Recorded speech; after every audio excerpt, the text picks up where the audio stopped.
I don't know. When I checked this morning, it hadn't even been shipped yet. You know, Right. and it's Amazon, so who freaking knows? Oh, jeez. So hell, I tried the appliance shop here in town that repairs appliances. Right. That one part, they wanted twice as much to go down to the store and buy it than it Then to was for order me it. to order it off of Amazon. What part is it? What is it? What's It's just the oven igniter for a gas oven. Oh, okay. Yeah. Jeez. But between it and my furnace and my pipes that happened earlier this month, Yeah, I remember when the pipes busted. my furnaces went down, and now I need a new intake motor assembly, and so I ended up using all my money trying to fix stuff in my house. Right. I had to bypass my mortgage, Right. which now puts me multiple months behind. Right.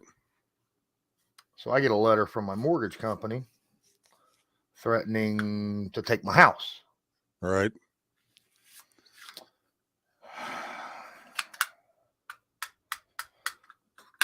Worse on that, my YouTube views haven't been high enough. I won't get paid from YouTube next month. What the hell? Anything, because you got to make at least $100 off of YouTube. And I forgot to make this. Well, it's the first of the month, so it's public. Congratulations. So now I'm in all kind of issues. I may have to quit doing this and take on an actual full-time job. Right. And that's going to suck because the connections I have right now, I got intel that no one else gets, from Right. Colts, Right. And I talked to Rodney. We're going to record Believe tomorrow because Rodney and Gerard both had stuff they had to do earlier this week. So we're going to do the recording tomorrow at 9 in the morning. And then next week we have Monday or Tuesday at 9 in the morning. Rodney said he'd probably get a guest on. I told him if you got an Eagles guy or a Chiefs guy by chance, that'd be freaking awesome, Right. Right. And I mean, he's a former Eagles player, so He should be able to get one. Yeah. And he said, well, we get it set up now on the exact time, then that'll make it easier for me to, plan ahead on getting somebody in. So that'd be freaking, wouldn't that be awesome if I had Jalen Hurts or something like that, or Darius Slay? I mean, him and Slay are buds. So, Right. Right. But I mean, I'm not pushing it, whatever is available. And if you can't get anyone, that's all good. I understand. But hell, it's just an honor having Rodney on the show in the first place. Oh, absolutely. Nobody else has any, a Colts player every week. Yeah. That talks to him. Mm-hmm. I've got multiple, I've always had Gerard on. Rodney is getting, looks like he's probably retiring because he wants to get into the podcasting. I don't know if he's going to do that full time with me or if he's doing it on his own and me or what, or if he's just going to leave, Right. I'm giving him the, time that he needs to make up his mind on what he wants to do there. What's going on, Larry? Appreciate you being in here. Guys, since we're doing this, first of the month live, I didn't mean to do it because I have to leave soon enough to go pick up my son from work. And so that kind of sucks. Let me send a Mike an invite. Now, obviously, I'm leaving and coming back. He'd probably be Right. gone like 10 minutes or something, Right. But I'm going to send Mike an invite. See if he wants to come on. Where's Chuck at tonight? Family school thing for freshmen.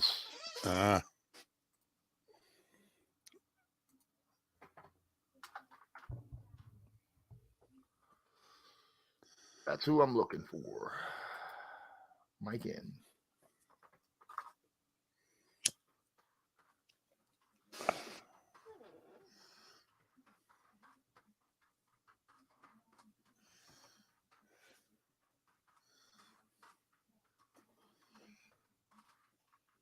So what do you think's up with this coaching search? This is getting ridiculous. Well, now I hear they're bringing back Aaron Glenn tomorrow.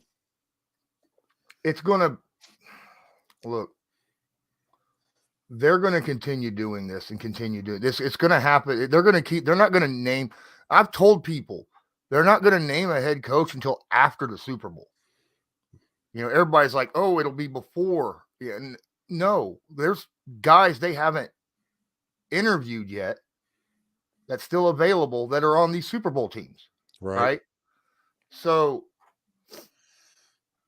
they're going to keep going. And it's not like they're missing people they want. If there was someone that they wanted that bad, like that blew them out of the water, they would have already signed him. Right. So they're not seeing someone that's great, oh my goodness, out there. So they're going to take their time. It's already whittled down. There's only 2 teams that doesn't have their head coaches and staff. Right. Oh, yeah. I mean, we've pretty much got the pick of who we want. Exactly. Sean Payton I understand people are like, you need to get a head coach. It's not like a GM. Right. A GM you need to get now as quickly as freaking possible. Because you got to get your staff in, you got to get the head coaching and all that other stuff. A coach, he's going to be bringing in whoever he wants to bring in, Right. And a lot of these guys will probably end up getting promotions. So we'll just steal them from other teams, Right. Like let's say if it's, Strachan from the Eagles, he'll probably grab like the quarterback's coach, Right. and bring him in as the OC because hell, look what he's done over there, with Hurts between year 1 and year 2. Shit. Hell, they might even again, John over here, talking about, he'd be okay with Jeff. If, I'm fine, but here's the issue. Jeff won't come in as just the offensive line coach. He's been offered that multiple times. He wants a head coaching job, or he'll go back to ESPN. Right.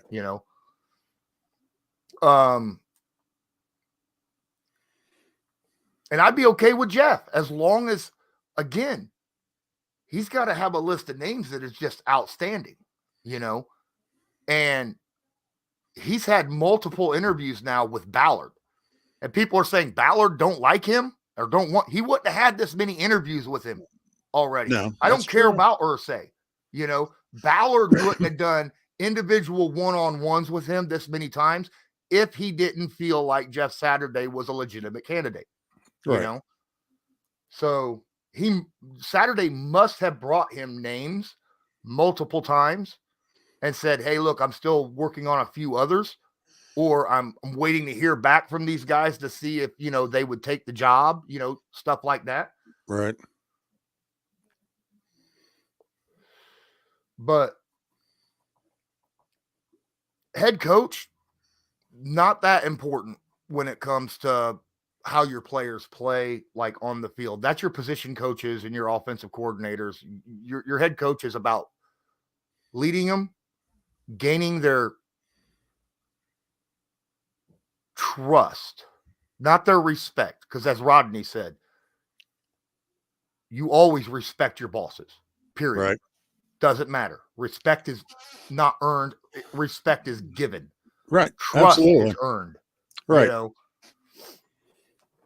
So. Well, I just remember Ballard saying, this might take till mid-February. Yeah. So I just think fans get, anxious. They want a name. They want somebody now. They don't, this takes time. They're doing it the right way. I'll give them that. They're doing it the right way. They're taking their time. They're talking to everybody they want to talk to and trying to, finding the best person for the job. Yeah. And all these people out here saying, oh, well, this person or this person or this person is guaranteed to get the job is pretty much, in the bucket. I have seen so many reports for other teams saying this guy's in the bucket or this guy's in the bucket for other teams. And then they hire someone completely freaking different this year, Well, it's like, Come on. like Sean Payton. Supposedly he was out of the race, period, for anything. And then all of a sudden, boom, Denver. He's over there in Denver. Right. And then freaking, the Panthers. Yeah. The Panthers were all in supposedly one day on I can't remember who it was. Somebody. They end up hiring Frank Wright the very next day. Right. Right. So it is what it is. I mean, these people say that this was good or they had a good interview or they're at the top of the list, but they don't really know. You know? Well, it boils down to this. None of us know what's going on behind the walls at 56th Street. None of us know. We're not sitting in on those interviews. We don't know the conversations that are being had. That's when as a fan, you just got to trust, they know what they're doing and go from there. Yeah, exactly. Guys, since we're here, I got 18 of you in here now. Please smash that like button. I'd appreciate it a ton. Just to let you know, I wasn't expecting to do this live today because I had to go get my son and I don't know when Loyalist will be in. So, yeah, Tom might be holding the fort down for 10 minutes talking football. That'll be interesting. You can see the comments, right? Yeah, I can see the comments. Okay. Then you can react to the comment. I don't think you can highlight them, but I think you can see them. I can see them, yeah, but I can't highlight them. All right. But again, like I said, man, this sucks. I wish I was making more money doing what I'm doing. I understand, guys. I'm sorry that I haven't put out the content that I was hoping to put out this past week. But with the news of my dad and all the other stuff that's going on in my house, it's not just I don't have the time. I wasn't mentally in it, at all. I will see if I can't get back into doing it, but I got to do something. I got to get something going as personally, Hell, the Colts should hire you in their PR department. I don't know about that. I mean, I wouldn't mind working for the Colts. Shoot, I'd do any job. You need a gopher? I'm there. I'll be a gopher. Well, you're one of their best advocates, so shoot, why not? Mm-hmm. Like I said, Dan, I appreciate you, my guy. I don't need a GoFundMe. I do have that link. It's not in this stream, but it's in every other damn stream. But I generally don't post it in my Patreon because I'm not asking my Patreon members to, donate to the channel. But you could go to any other video I have and you got the donation link, right? So I'm all good. You can use that if you want, but hey, I appreciate it. Anything. Thanks. My wife is still looking to sell more stained glass. Any team. Obviously, you know what the Colts one generally is going to look like because she's done it many, many, many times. Right. And they're $200 now plus shipping. You can hit me up on Twitter or my email address, which is linked in my YouTube channel. So, but who you got for the Super Bowl? Who you think's going to win? Something tells me that I think Philly. I think Philly might do it. I think it's that offensive and defensive line. That the two lines. I think they're just. I mean, Chris Jones is good, but he's one guy, and that whole offensive line. They still have Frank Clark too, though, don't they? Yeah, they do. But I mean, that offensive line for Philly, they're just. Yeah, it's like the immovable Lane object. Johnson and all them guys over there on the Philly line. So, but you can't count Kansas City out. They've got Patrick Mahomes. Yeah, even with a bad ankle, that kid can. I didn't see much of a problem with his ankle last week. No, not at all. That game surprised me. I thought the Bengals surely had that. Now, people want to talk about the refs and how gambling is such a big money maker that it now adjusts how the refs call a game. I've seen that all over social media. Oh, come on. The NFL's rigged. That's the big talk now. It's all rigged. Did you see that? Oh, God.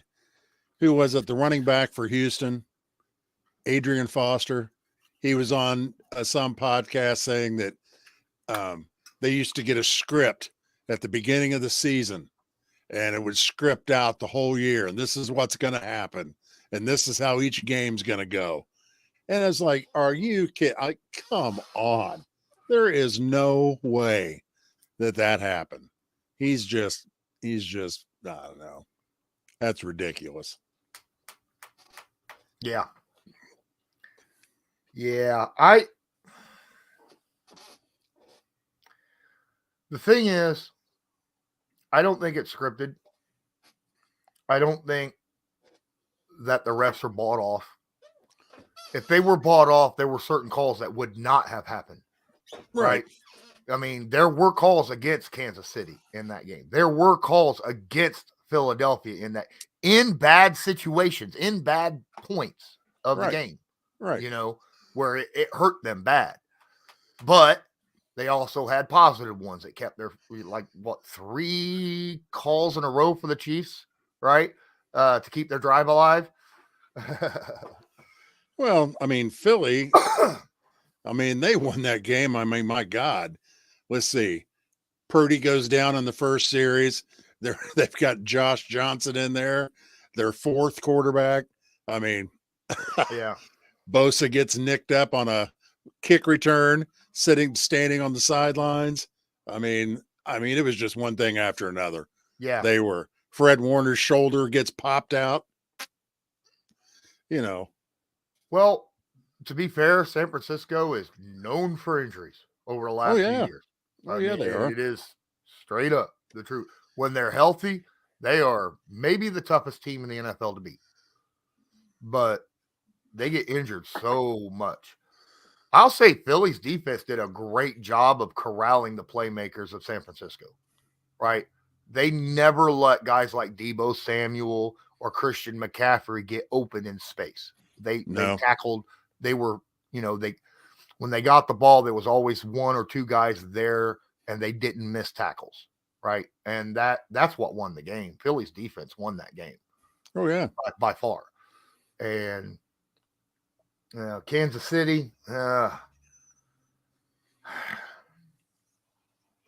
Look, I don't know how many of you remember 2 years ago the Colts played a game where they should have won the game. They were in the red zone. They were getting ready to score. It was like 1st and goal at the 4 or some shit. And they get 4 holding penalties in a row. Knock them out of freaking field goal range, right? Right. and ended up losing the game. So crazy stuff happens, and you Sure it want to does. yell and scream about, referees, but they're human too. Sometimes they see shit, sometimes they don't. Well, they had oh Gene Sarator, who used to be a ref, and now he's in the booth with, I think it's Fox or one of them. And he used to be one of the head referees, and he was on the Pat McAfee show, and they were talking about this. And it's like, you guys got to understand with replay, where people get confused with replay, they can slow it down frame by frame Mm-hmm. and see it, and it's still shot Yeah. of exactly what's happening. But in real time, you don't see it. Like that Devontae Smith, that catch that he made, real time, it looked like a catch. I didn't see the ball hit the ground. I didn't see it. But when they slowed it down and stopped it on that one frame where the ball was on the ground, can a ref that's on the other side of him see that? No. It's just part of it. That's part of it. Yeah. And when it comes to like holding calls and things like that, Holding you got one happens back every judge. play. You have one Every back play. judge watching the entire offensive line. Right. You can't see all, 5, 6, 7 blockers, the whole freaking play.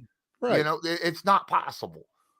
Well, you talked Should you to have 2 back judges? Maybe. Be like, all right, you take left of center, I'll take right of center. And, if the center does something actually wrong, then maybe we'll see it out of both of our peripherals.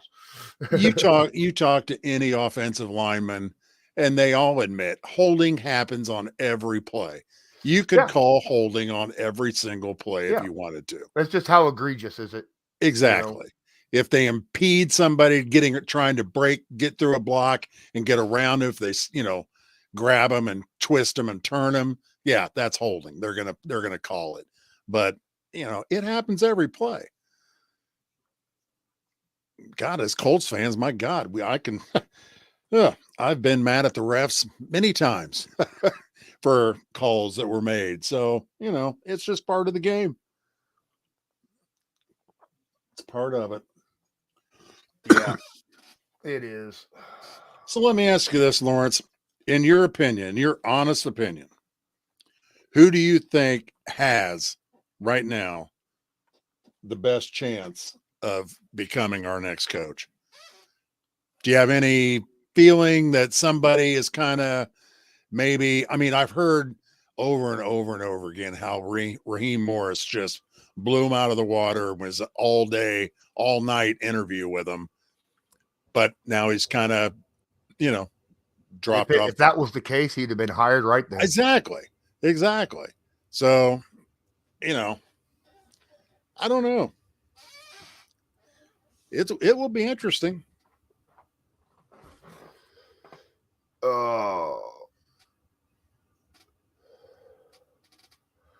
Yeah, I don't really have a guy that I think is like over the top for sure bet. Someone I'm leaning, Let me ask you this then. Would you rather see an offensive coach or a defensive coach, or does it matter? And honestly, that don't matter. I don't want them calling plays anyhow. Right. It's that I've said that multiple times. Whatever head coach comes in, I want the coordinators, the guys that I want in charge of, designing the game plan and calling the plays during the game. That's who I want my head coach to be just, busy with the team and the game clock, the game decisions, do I go for it on 4th down? Look, you can't be an offense. I'm sorry. I mean, we've seen this. What game was that? if you're a head coach and you're making the play calls, it's 4th and 4 in that no man's land. You got to make the decision on whether to go for it, and then you got to find a play whether or not you want to do it or not. Right. You know, and you only have so much time to get that through. Otherwise, you're using up a timeout. You know, Right. If you're a head coach, you can make that decision while the offensive coordinator is going, looking through the plays just in case it's being called for, hey, we're Sure. going for it. What you got? I got this, Right. instantaneously. I'd rather have stuff like that.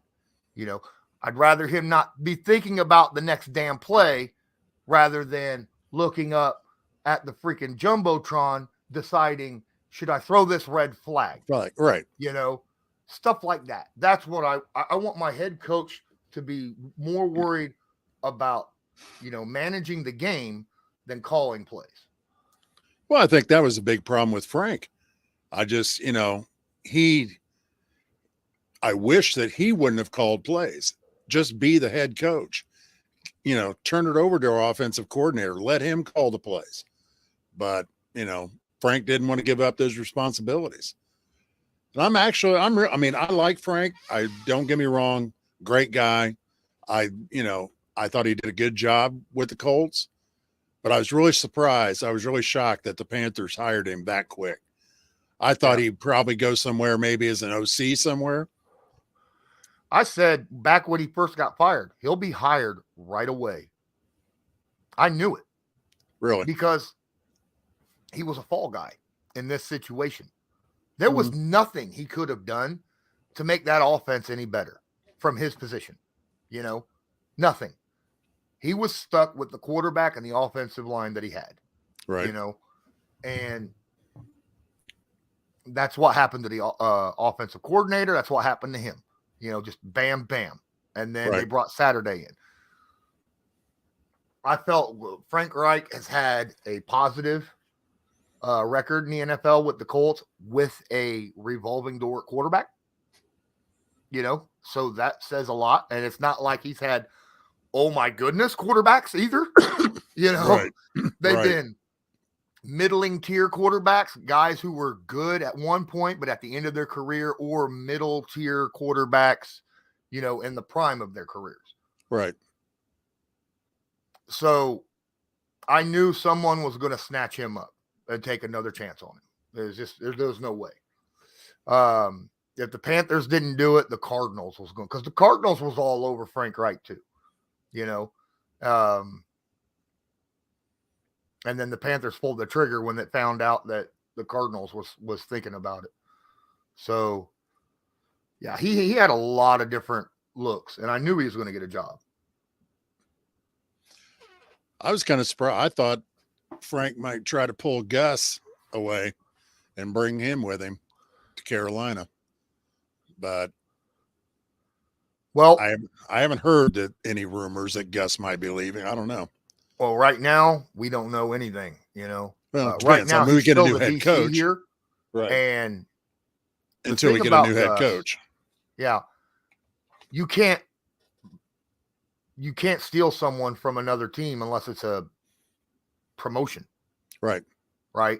So you'd have to make him assistant head coach rather than defensive coordinator in order to steal him from the Colts.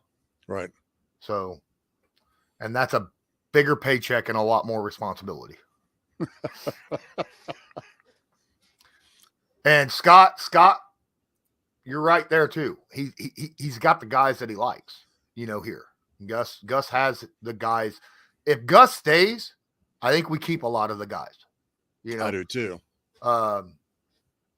Honestly, I thought Gus was probably the best DC we've had in years. This was one of the best defenses I've seen ever for the Colts. Ever. Yeah. We had 2 mess ups all year. Outside of that, the Colts were 6th in the NFL in sacks. I mean, come on. Their run defense was pretty damn good overall. Let's see here. I mean, our secondary played lights out. I mean, even, people wanted Isaiah Rodgers in and was pissed off about Brandon Faison playing more time. Okay, so Isaiah Rodgers ended up playing more snaps than Brandon Faison during the season. Brandon Faison had more plays than Isaiah Rodgers did. Right. He had more tackles for losses. He had more pass breakups. It is what it is. The problem is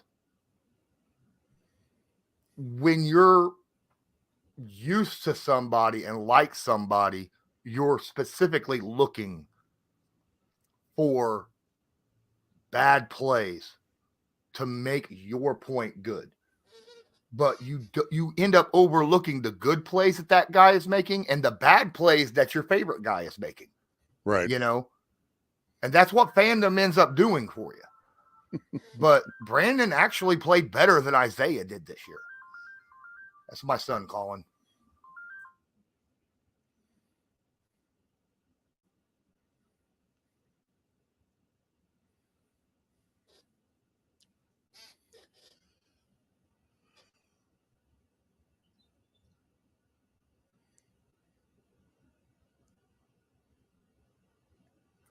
All right, bud. I have to go.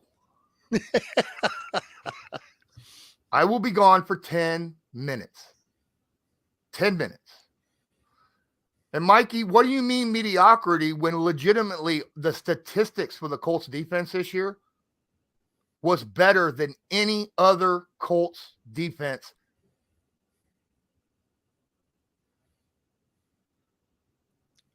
I don't think statistically, I think we had the best defense like ever statistically for the Colts when it comes to specific things like sacks. And we had more sacks this year than most. Quarterback pressures were ridiculous. Even better than back when Freeney and Mathis and overall defense. I think it was better than during the Freeney Mathis years. Overall defense. Right. Now, obviously, having a bookend is awesome. Right. But we had multiple people with more than 6 sacks. Like many, many, many people. We had I think 5 guys with 6 or more sacks on our team. That's a lot. Right. So, guys, I got to go. I'm going to keep my box open. But you're going to have to sit here, talk with Tom for a little bit. I will run as fast as I possibly can to get there and back. Okay. Hopefully Chuck Loyalist comes in during that time. I'll be right back. All right, bud. We'll hold down the fort.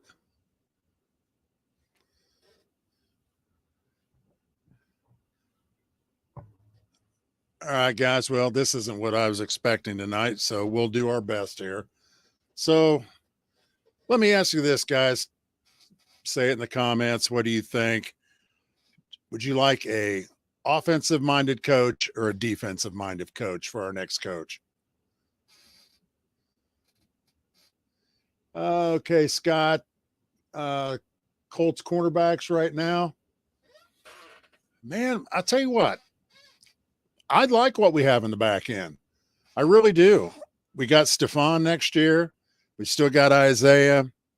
I think we're going to draft another cornerback. Safety, I know we're set at. We're good now. Whether or not Rodney comes back, I don't know. But we still got, I think we're set in the safety department. So I like the back end. I like the corners we have, but we can definitely always use more. And I think they'll draft somebody this year in the draft as far as cornerbacks. But we still got Gillylock, and we got him under contract for another year. So I think we're good.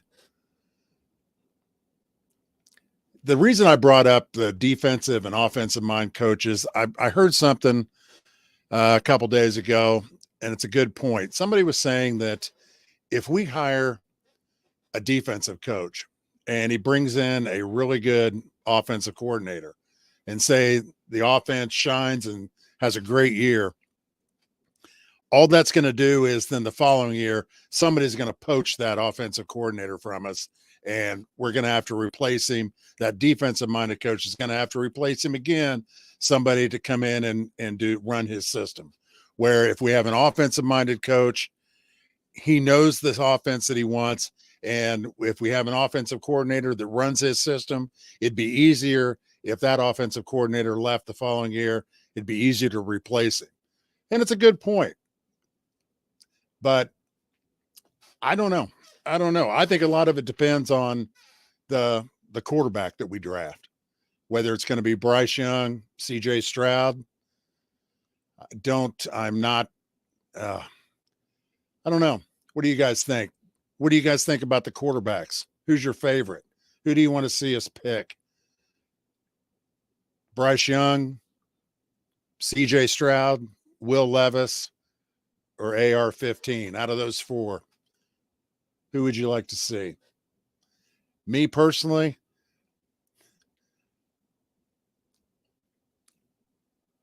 I agree with you, Joe. B561. I think if we draft Bryce, I mean he's good at Alabama, but the size scares me. He's small stature, and I think he would get injured. I really do. I think CJ would be probably our best bet. But man, I'll tell you what though.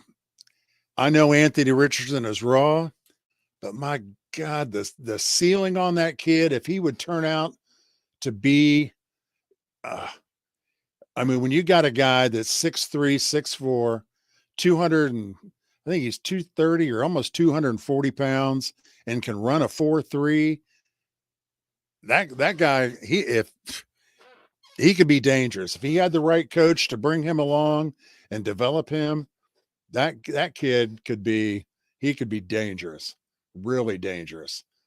And I know that, unfortunately we're in a position where we can't wait 2 or 3 years to develop someone. I wish we could, but we can't. We've got to have somebody come in day one and take over, because I don't think Matt Ryan's going to be here. I don't think Nick Foles is going to be here. I think the only person we're going to have on in our quarterback room right now is going to be Sam. So yes, we definitely need somebody. Let's see here.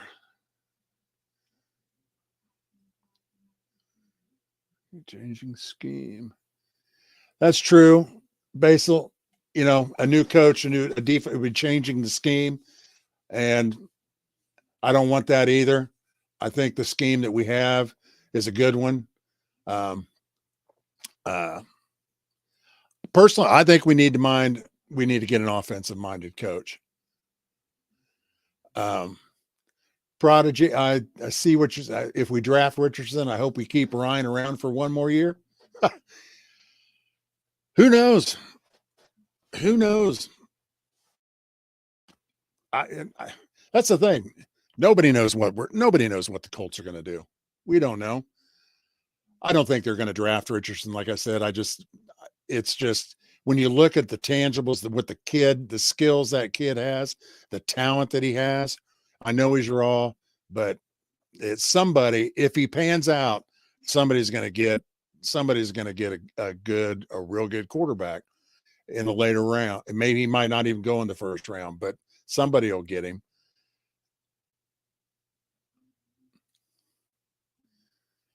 And you're right, Larry. Bryce Young doesn't fit the Colts' ideal size for the Colts to draft. I agree 100%. Again, college, great quarterback, can do everything, but first time he gets hit by a 300-pound lineman in the NFL, could be trouble. I would rather go with CJ. I really would. And at the beginning of the year, I was always one of those people that was like, Ohio State quarterbacks scare me. There's not been a lot of them that's come out of Ohio State that have done anything in the NFL, but that Georgia game really turned my mind on CJ. I watched that game and he was impressive. And if that's the way he plays in the NFL, I think we'll be all right. Daniel Miller, let's see. There are other quarterbacks in the later rounds to go with our number 4 pick. You're right. Absolutely. I've seen a lot of people say that we should, pick a quarterback with our 4th pick, and then the later round, 3rd or 4th round, see if you can get Hendon Hooker as well. Maybe not a bad idea. Maybe not a bad idea.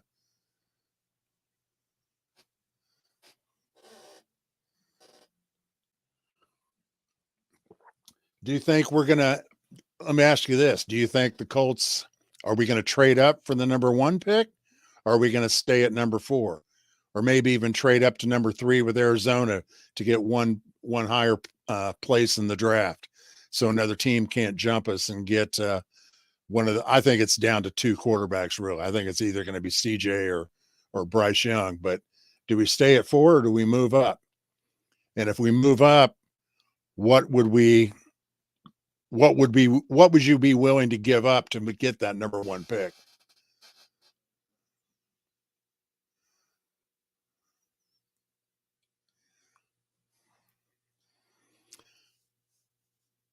I agree, Joe. I mean, a lot of people don't ever trade up and give away that value. I'm kind of like with you, Daniel. Stay at number 4 and see where the chips fall. You're going to get somebody at 4.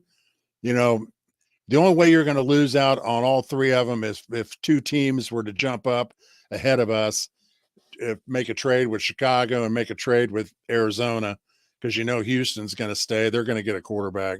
So if 2 teams were to jump up in front of us, that's the only way that we would probably lose out on any of either CJ Stroud, Bryce Young, or Will Levis. But, personally, I really think we should just stay at 4 and see what happens. I don't really want to give up our number 1 pick for next year to move up this year, because I'm telling you, I've got my eyes on next year. Even look, we're going to have a rookie quarterback. And if he starts for us, we all know there's going to be some bumps in the road. We're probably not going to, come out and be a 10 or a 12 win team next year. I hope we see improvement, but it's probably not going to be a great turnaround. It's going to take some time. They always do. There's not very many quarterbacks coming from college can come right in and turn a franchise around. It takes some time. So get next year under the belt. If we get a high draft pick next year, then maybe we could even go after Marvin Harrison Jr. next year. That'd be awesome. And if we take CJ Stroud, kind of like the Joe Burrow and the Chase Young thing, we get CJ Stroud this year. Next year, we go get Marvin Harrison Jr., put 2 together, and let magic happen. So you're looking for a Burrow Chase combo? Well, what I was talking about was, what would people be willing to give up to move up to that number 1 pick? And, do we move up to number 1, or do we stay at 4? And if we did move up to number 1, what would we have to give up to get that? And probably we would have to give up our 1st round for next year.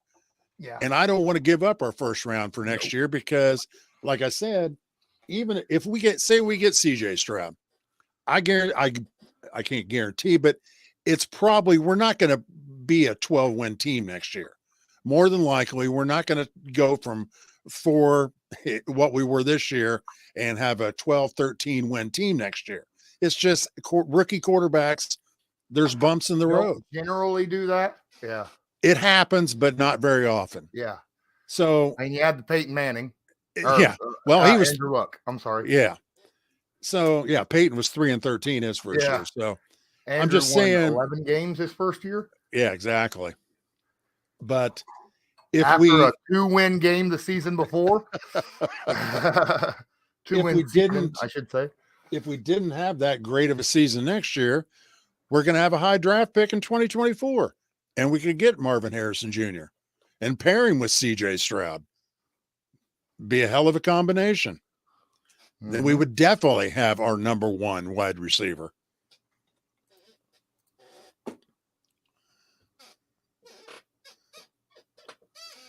I know, basically, that's what I'm saying. We're going to have a suck another year to get Marvin Harrison Jr.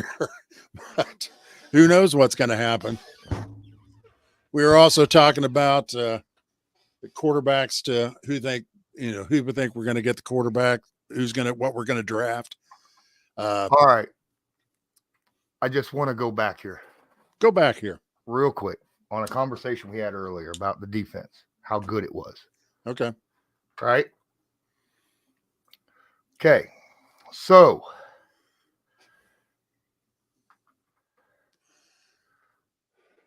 in this past season, we're going to compare the defense from this past season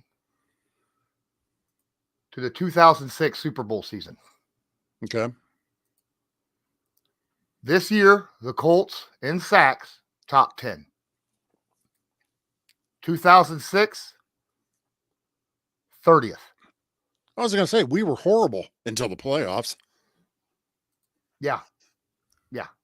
But we're top 10 this year. Okay.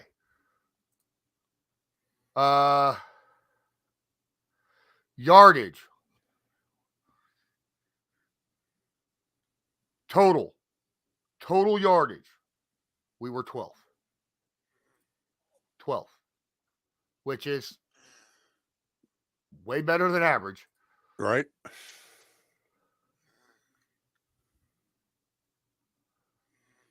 Hold on. What were we in points allowed? Defense. We were 12th passing defense. I'm sorry, not total. That's passing defense.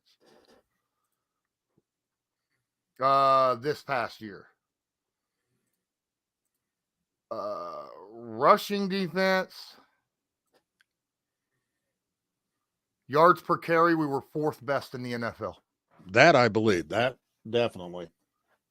We were damn good against the run. 4th best in the NFL. The only teams better than us against the run, yards per carry wise, was the Ravens, the Titans, and the Niners this year. In the Super Bowl year. Well, take out the Jacksonville game. Colts were the worst rush defense in the NFL at giving up 5.3 yards a carry. Oh, yeah. The year we won the Super Bowl. That's why nobody thought we could win the Super Bowl. Yeah. What about the year before that, though? Because that was the year that, I mean, we were just dominant. And everybody thought we were going to win the Super Bowl that year. And that's the year that we got beat by Pittsburgh in the playoffs. In That would have been 05. Edgerton's last year. Okay. 05. Sacks.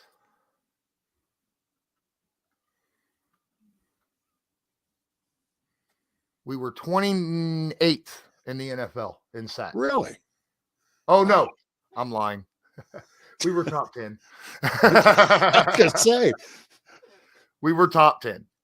Rushing yards per carry that year. We were 28th. Okay. We were not good against the run. But to be fair, our offense was on fire.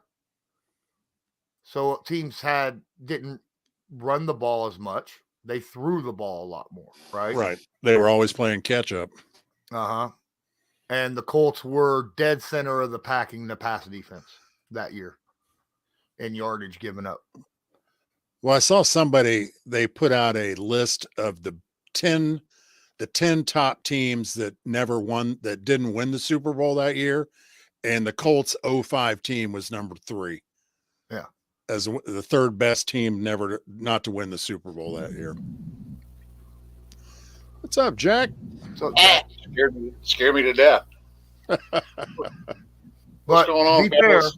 like I said, overall, last year, even with those 2 games that we had bad, that fourth quarter against the Cowboys and the second half against the Vikings, even with those games, overall, statistically, I think was the best defense we've ever had.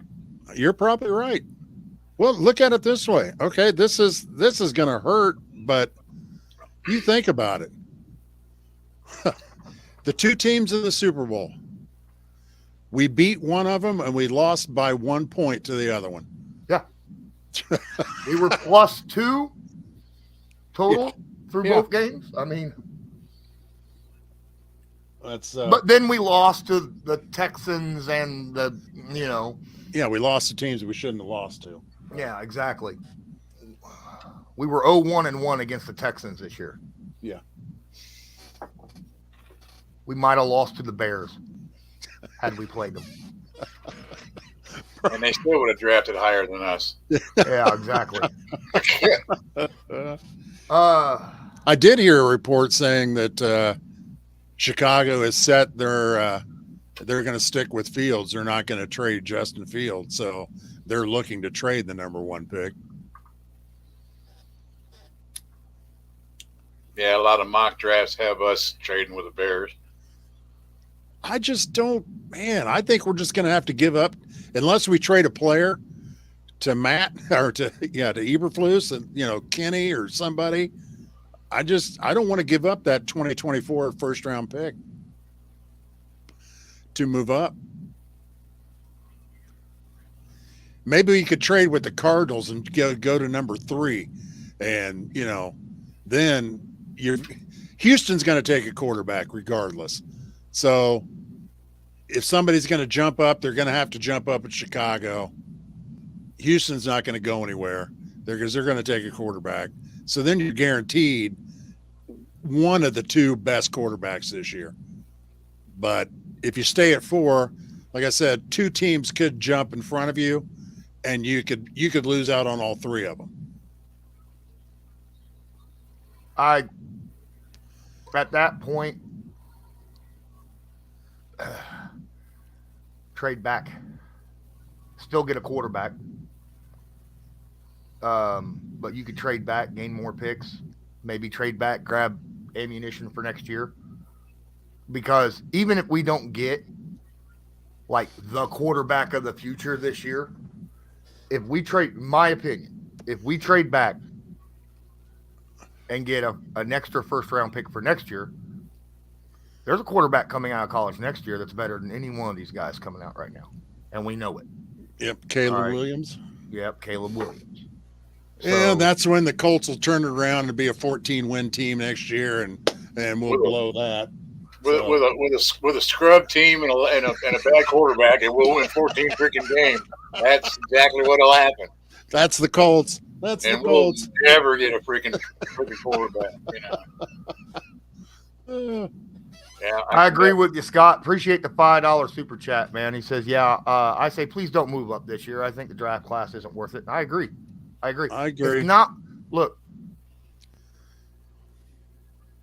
getting the best of a group of players that are above average is still above average. It's not great or, high-end talent, right? That's what I'm saying. You don't give up a ton of draft capital unless you're getting one of those guys that will be with you forever. If you're drafting, don't see that in any of these guys. If you're drafting an Andrew Luck, if he was in this draft, you would move up to get him. Period. Yeah. I would move up to get him.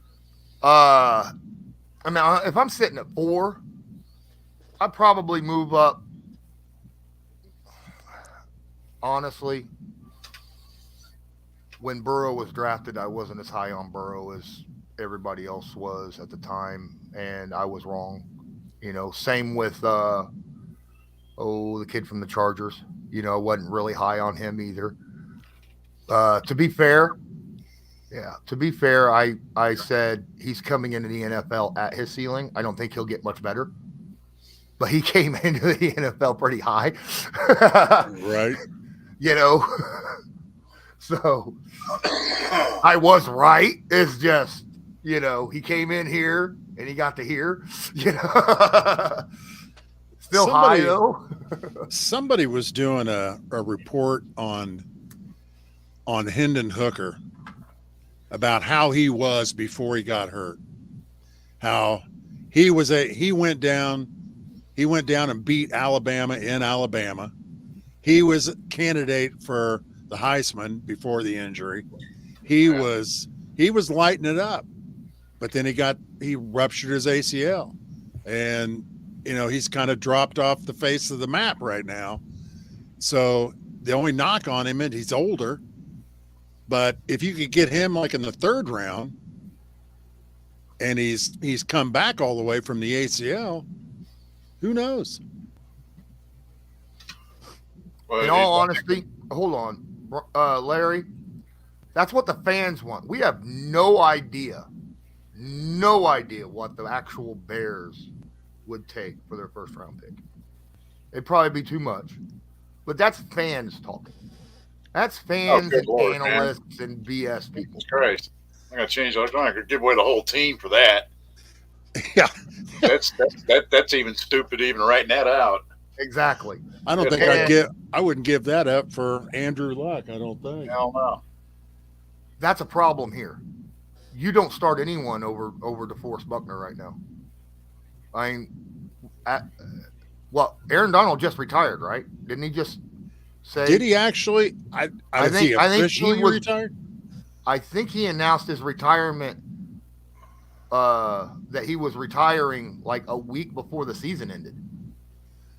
Yeah, but I know he was leaning that way because remember at the time Sean McVay was kind of wishy-washy whether he was going to come back, and now he's announced he's going to come back. So I mean that's how he got him last year. So I mean he probably was like, Tom Brady's gone. Yeah, maybe. I mean, oh, that was the best news of the day. Holy crap! I think he said like the very 3 days after their season was over that he was coming back. Oh, did he? Did he? Yeah, he announced that before McVay did. Okay. Sorry, I'm late, gentlemen. How you doing, Loyalist? Oh, you know, nothing better than sitting in a school. Oh, I can beat that. I was late too. I was late because I was talking to my 3rd wife for an hour and a half. I've been married 4 times. Yeah. And that one passed away. But I talked to my she called me. She called me yesterday afternoon. I didn't know it. I got the message today. But she called me just to check on me because she heard we were having storms and stuff down here. So, did you know that this year was the first year Aaron Donald did not make All-Pro since 2015? Really? Wow. Yeah. 7 straight years of All-Pro until this past year. He only had 5 sacks, 10 tackles for losses, and 11 quarterback hits this year. Yeah. Now, he only played 11 games. He had an injury, but still, that's a lot less than what his normal stat sheet would say. Well, maybe the Rams will trade him. Yeah.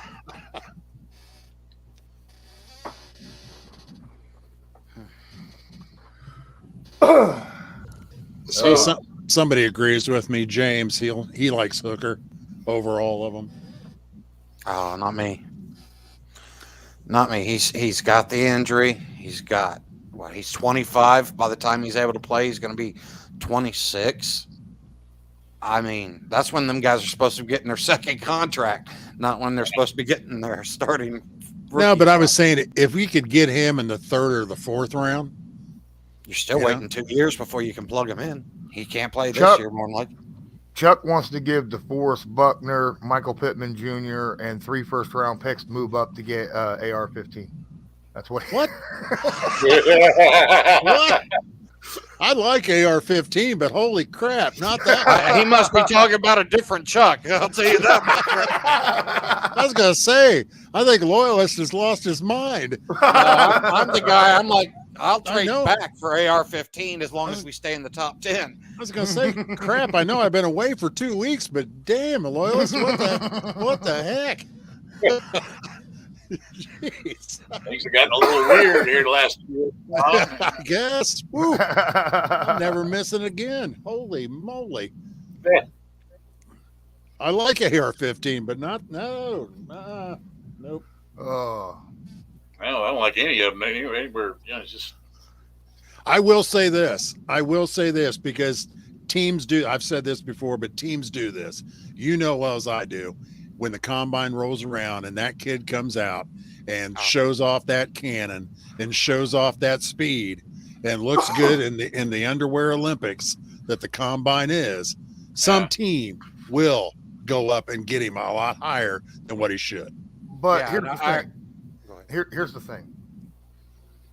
They're not seeing anything different than what they saw already on tape. I mean, he showed all that stuff in games. They expect that from him. No, I guess what I'm saying, the hype about him will rise tenfold from the media. Yes, the media will hype him up. Yeah. Yes, the media will hype him up to no end. It'll be worse than Malik Willis last year. I told that to Lawrence. I said after the combine, they're going to have this guy being a generational quarterback. They're going to have this kid, being and don't get me wrong, he might become that, but he's not anywhere close to be drafted at that. Real scouts who have went to games and watched the film on all these guys, they're only doing it. They only look at combine and pro days to talk to the kids. That's what they're there for. They give a rat's ass if they accidentally mess up somewhere or trip or doesn't run the 40 properly or some crap like that. They don't care because that's one or two little things that happen when you watch something that happened over and over and over and over and over on film. You already know what the guy does. You're there to talk to the kid. Right, exactly. The interviews are the biggest thing about the combine. That's it. Yep. Absolutely. So I get we're all on board that the quarterback's going to be more than likely is going to be the first pick for the Colts, right? More than likely, yes. Yeah. Okay. More than likely. So, where do you guys go next with round 2? That's where it depends upon who falls. I'll tell you right. Just from the history of the draft, right guards always seem to fall, and there's a couple fairly. I mean, I'm don't get me wrong, I'm not well versed in these guys. I've just been. This week was the first week that I did any serious digging into these guys. But I'll tell you right now, this offensive line class coming in is respectable as heck. I'm not saying that we're going to get a starting left tackle or anything, but we might even have that already. But I'll tell you, I think if we could get one of these picks coming out, at right guard, that'd be a great draft. And then anything else past that is just icing on the cake for me, at least. I mean, there's even a possibility that he trades back a couple spots and gets another second round pick, and then you've got do whatever you could take a chance on somebody in the second round and grab yourself an offensive lineman, Yeah. I mean, there's so many options. It just depends. What if? Yeah. What if? Just what if? There's too many scenarios. People seem to think that, all three could be gone by the time the Colts pick at 4. There's also a slim possibility that none of them are picked by the time the Colts pick. That's true. That's true. I've seen weirder things in the draft. Yeah. I'm not saying it's going to happen. I'm just saying, Well, no, you've got that Jalen Carter and Will and Anderson. You might have teams jumping up to grab them. Here's another guy. I'm going to pull this up. He says, Joey Beck says, he's not on board with the quarterback. He's waiting another year. and I know this just because talking to him in Discord, he's willing to run it back with Matt Ryan again, and then just get this kid here. And I mean, my question to you, Joey Bags, is: do you get him at 4, or do you try to trade down a little bit to get this guy? Just curious what you wanted to do there. But yeah, that kid there, that's another name that he's a big boy. Definitely help out that O-line a bit. It would help out that O-line, but I think there would be a siege at Lucas Oil Stadium where the fans would burn down the place if they did that. It's funny that Basil brings this up. He says, I don't care which of the top 3 quarterbacks we get. I don't see any of them getting a set contract with the team. They're just too average. Again, 75% of quarterbacks taken in the first 2 rounds do not get a second contract with their team. They end up not being starters by their second contract. It is what it is. But with that being the odds are, if it's 75%, odds are at least one of those guys will end up hitting and being decent. The question is, which one? Which one? Which one?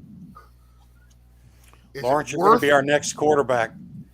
Is it worth giving up an extra first-round pick and players to roll dice, or, put money on black? I mean, you just don't know, Lawrence, you're our next quarterback right there. No, my last name is Owen, not Owens. It's a typo. They're talking about Terrell. He's coming out of retirement to quarterback the Colts. Well, okay, we're definitely got Marvin Harrison Jr. next year or the year after. That's a given. Appreciate you, Joey Bags. Yeah, he's saying trade down between 6 and 10. See, and that's where, Paris and AR-15, I think you could get either of those guys, in that range. With AR-15, it's going to take, you're going to have the right coach. You're going to have the right coach to develop that kid. Well, I would argue that would go for any rookie quarterback. I mean, I get it. Some of these kids but even look at last year with Lawrence.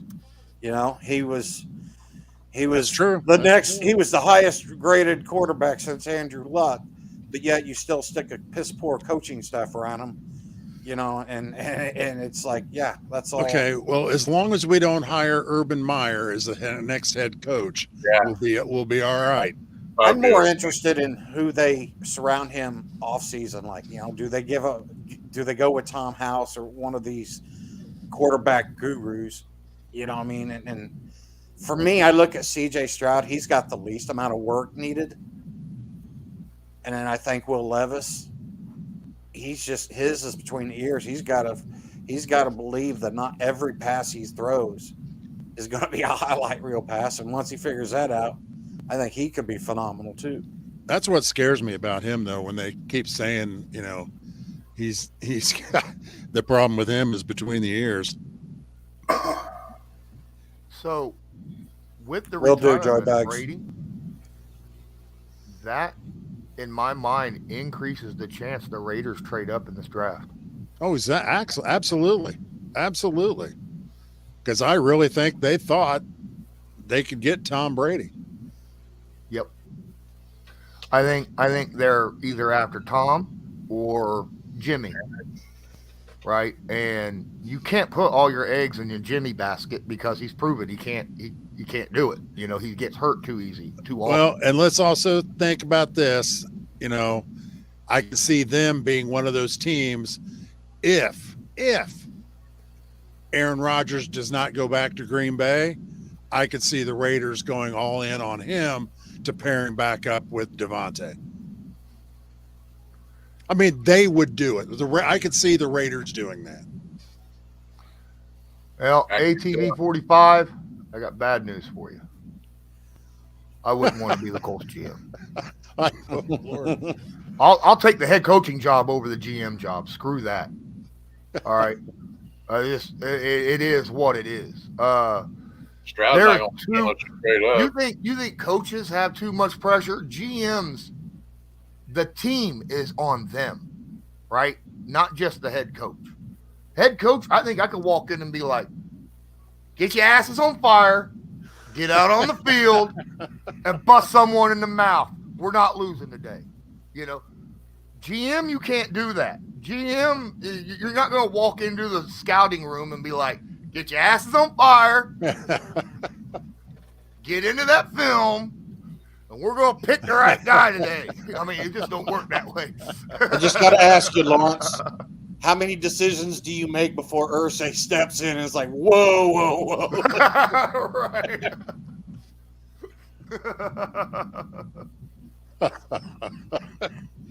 Oh, Lord. I don't know. I'm telling you what, at the amount of money, y'all wouldn't like me as a head coach anyhow, or a GM, because the amount of money that Jim Irsay be paying me, I would be a puppet. I don't care. I Whatever mean, you want, it is Mr. what it is. Irsay. Lord, You know, if Jim says, "Hey, I really like this guy right here, bud, man," you know, and I'll be like, "He's yours. He's on the team." All right.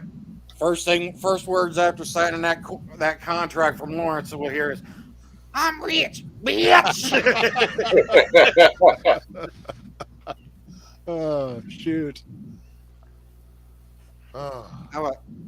I know how I'm going to answer this one. What do you guys think about this from John Denmark? It says, say in this scenario, all four quarterbacks are still available at pick number 4. Who do you take? No, for me, that's easy. That'd be CJ Stroud. Stroud. Jack? Young is close. Yeah, I'm so on that bet on Bryce's size that if I had a choice of the two, I would take CJ, and then who knows? And it could be a big mistake. I mean, but his size works the hell out of me. It does. If they were all 4 still there, I'm trading. I'm trading back. Trade back. I am. I'm trading back. I'm staying in the top 10, and I'm just replaying the scenario that I had played in my head for the top 4 picks. Of course, And it's going to depend upon who's our coach. B, it's going to depend upon who's our quarterback coach. And C, it's going to depend upon Ballard on what kind of is he looking for? Are they looking for? What kind of – they may want to Will Levis because of his size. Everybody says that's where the Colts are going to take Levis because of his size and his traits and Chris likes traits and all that kind of shit. I'd take AR-15 over him. I'll tell you what. Here's the deal. With Ballard at GM, and it's 4. We're picking at 4, and all of the quarterbacks are still there. And I trade back, no quarterback gets picked in the top 10. Because everybody knows the Colts want a quarterback, need a quarterback. And if they trade back, if Chris Ballard, who was considered one of the best talent evaluators in the NFL, is like, screw this dumb shit, I'm trading back, nobody's going to want it. We'll be like, 4th round before the first quarterback's picked. And if he does that, he needs to stay inside the building. Don't go outside because one of the fans will kill him. There'll be a sniper out there somewhere. I mean, That's right. You wouldn't even need one. It'd just be a bull rush of fans, right? It'd be awful. You'd have to turn the cameras off, man. It'd be like the day when the Berlin Wall came down and all those people in East Germany come flooding out. If not a single quarterback got drafted, what was that? Was that training day or the draft where everybody was just like, what's wrong with this guy? What's wrong with this guy? Oh, that was, draft day. Draft day, yeah. Kevin Costner. Yeah. All of a sudden, now you got these GMs going, I don't know what to do. What's wrong with this kid?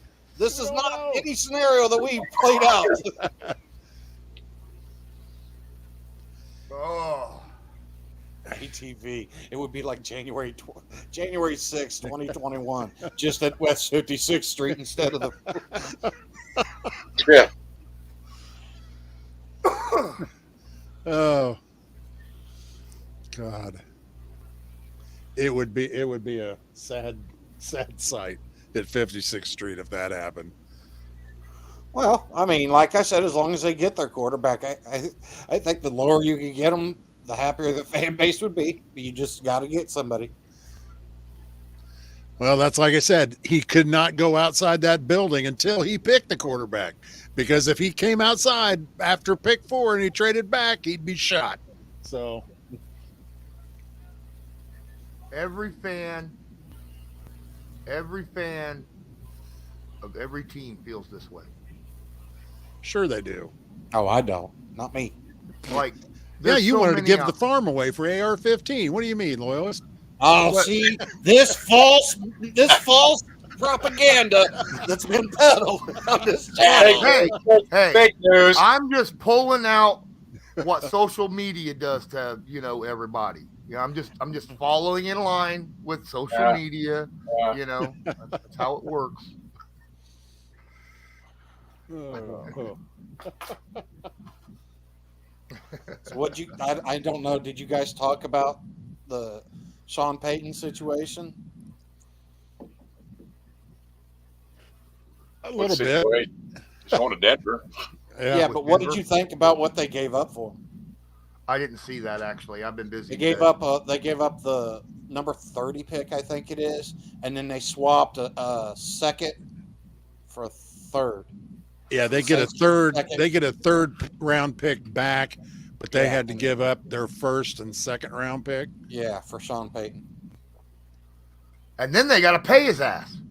Yeah, $17 million a year. Was it 17? That's what the projection is. They're saying between 17 and 19, which there again, it's an opinion. So, but I can't imagine it's going to be cheap. But I just, to me at first, my initial thought was like, with all the hype around this guy, I thought that was cheap. I thought the Saints sort of got fleeced, but then the more I thought about it, I'm like, well, he wasn't going to coach for them anyhow.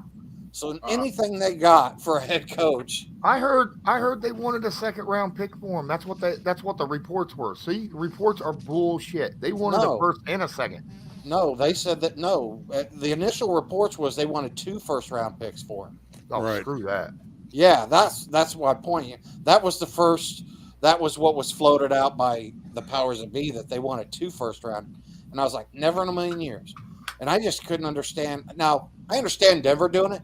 They've got their quarterback and stuff. So Do giving they? up. Yeah, well, hey, they think they do. Presumably. Financially says yes. Yeah.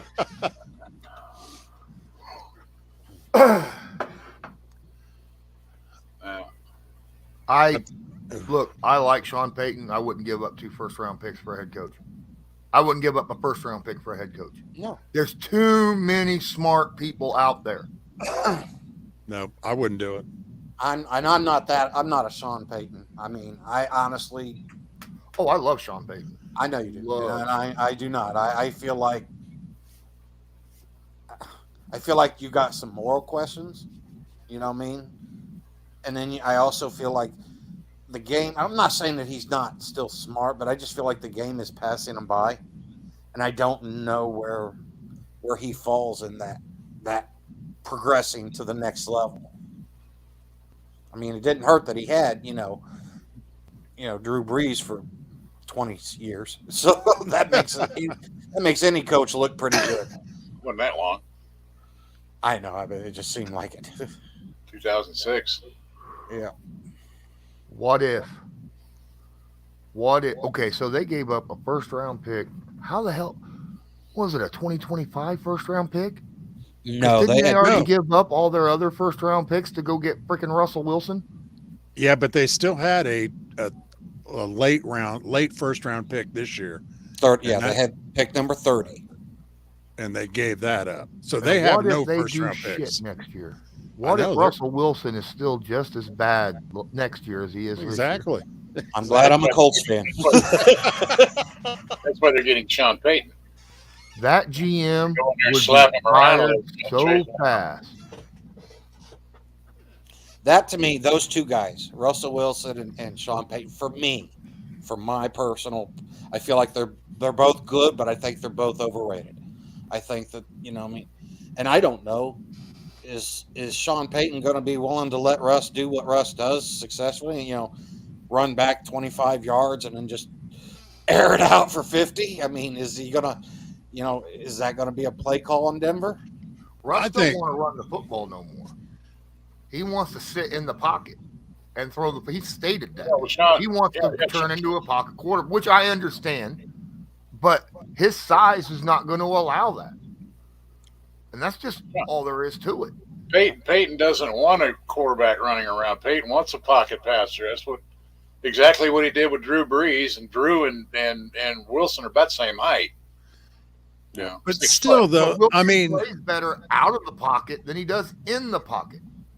That's the problem. And he's always been that way. You watched Russell this year, though, and Russell, I don't know. There's something else, in my opinion, there's something else going on with him. He just did not even look like anything like the same quarterback in Seattle. He just. Well, I mean, are you talking about the first couple of years? Or are you talking about, because to me, I feel like Russ has just sort of been on that steady decline with his team.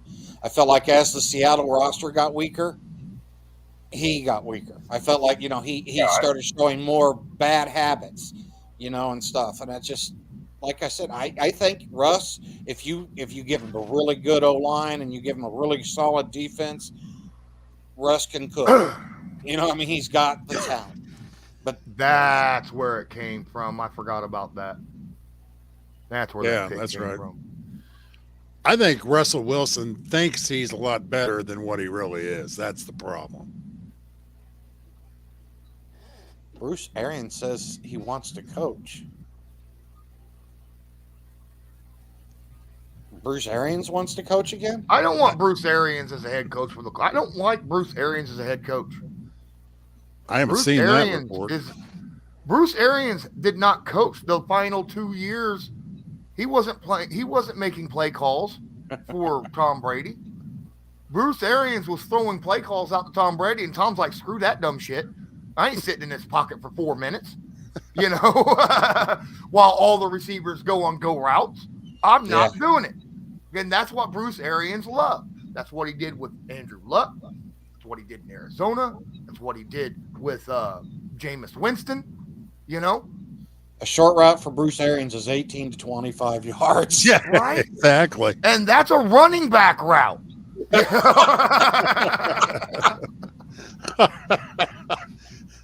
Well, JT better get that ankle better. Right. It's a good thing he had surgery. Whew, he's going to be busy. Oh, my goodness.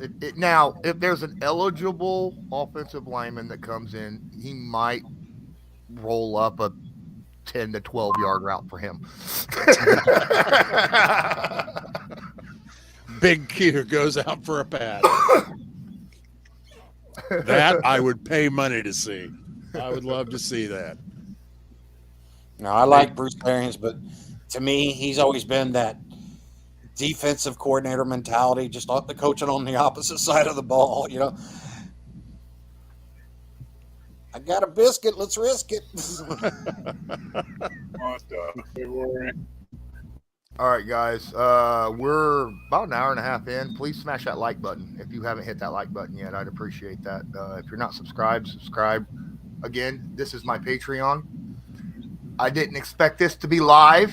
I didn't expect this to be public on YouTube. I messed up because I had to leave. I knew I was going to leave. I knew Chuck wasn't going to be here. Tom, first off, thank you so much for holding it down. I know that was spot on. It's not your responsibility. It's not something you was expecting to do. I apprate it. That's the advanced member. That's the advanced member promotion. Right. When I had to go get my son from work. Yeah, sorry about that, you guys. Life is life. But you can check out my Patreon. Again, I don't have any links in this because I wasn't expecting it to be public. So, if you want to help, again, real quick, I wanted to, again, apologize for not putting out content for the past week. I've had some really bad stuff go on with family, with my house, stuff like that. Not just time-wise, but my cat just rubbed up on my freaking camera leg.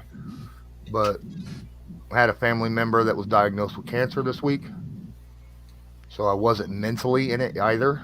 I needed a few days to process. Also, news to those of you who are just coming in here or wasn't here the first 10, 15 minutes.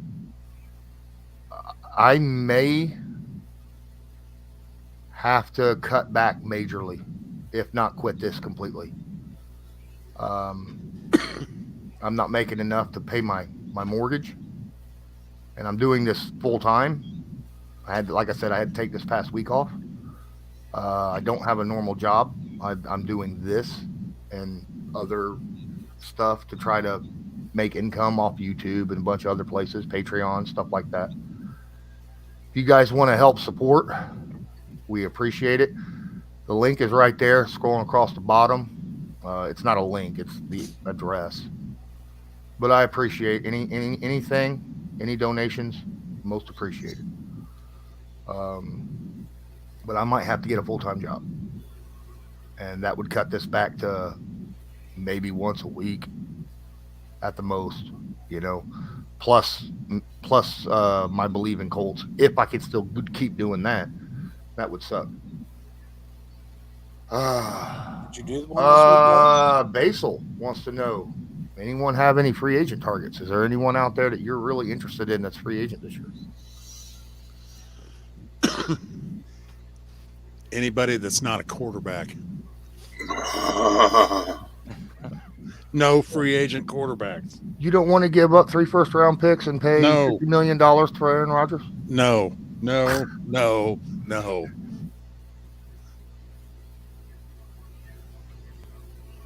Absolutely not. Hell to the no. And I'll be honest, I do it because I love doing it, but I use this is what I do full time, right? I put in 40 hours a week on average on here, is what I'm saying. And if I got another 40-hour-a-week job, that would cut me back majorly. And I don't want to work a 9-to-5 job that I don't like, as opposed to doing what I love doing here with this. But that's a guaranteed pay. This doesn't pay me nearly enough right now. Good luck on finding 9 to 5 nowadays. Right. Yeah, as far as free agents go, I wouldn't mind getting Jobs out there, according to him. No, Zach, no. No more retreads. God. Now, there are a couple free agents I would go get at quarterback. I mean, Fix the offensive line and keep Matt Ryan. If you want to go that technically, route. Lamar Jackson's a free agent this year. If somehow we land him, okay. I'm same way with Daniel Jones. He's a free agent this year. If we land him, okay. I still think both of them get signed or tagged by their teams. But it is what it is. Baltimore's going to exclusively tag him. Yeah, I think Daniel Jones gets a massive 30 plus million a year contract from the Giants. Well, he's earned it this year. He's earned it. Didn't I see, since they've announced the new what the cap's going to be, that a quarterback franchise tag is about $46 million now? Well, the salary cap doesn't affect that, does it? Isn't it the top paid? It's the average of the top 5 people at your position. Yeah, for the first franchise tag. I thought it was like 36, 29 or 36. That's what I saw on the screen yesterday. That's It might be. I don't know. That's what it was saying. you can thank Deshaun for that. So Franchise tag does not count against the salary cap. no, I didn't say it counted against salary cap. I'm just saying, but there's a minimum that they're going to pay. No, I was just. They were announcing it along with the fact that the salary cap was supposed to be $225 million. Yeah, I was just letting people know that a franchise tag does not count against the salary cap. So you could, that would actually free them up some, by tagging. Still a lot of money. we're not that far. We don't have that much salary cap room this year. Well, I thought we only got like most 22. of our salary cap's we're gonna know what our salary cap is once we know what we're doing at quarterback. Because Matt Ryan, that's a huge chunk right there. Right. And I mean, what was it? I was sitting there. If we got rid of Matt Ryan and Nick Foles with the dead cap hit, I get. But you get rid of those two, and then you can save the money on a Ryan Kelly or a Mo Alley Cox. Now you've got yourself up in the mid 40s, mid 40 million, 45 million range for salary cap. Then you can do something with that. You can fill some holes, especially if Ballard goes through and digs through the trenches, gets depth pieces and competition pieces in the trenches. Sitting right now, 13. as the roster sits right now, 13. Yeah, I'm looking at 11.89, top 51. Yeah, and the thing is you look at that. We've got 51 guys under contract now. That's the thing that we aren't used to. We're used to having to 20, 25, 30 guys that are free agents, and this year we don't have nearly the plethora of holes to fill. I mean, we still have a lot of free agents, but not as not over half the team.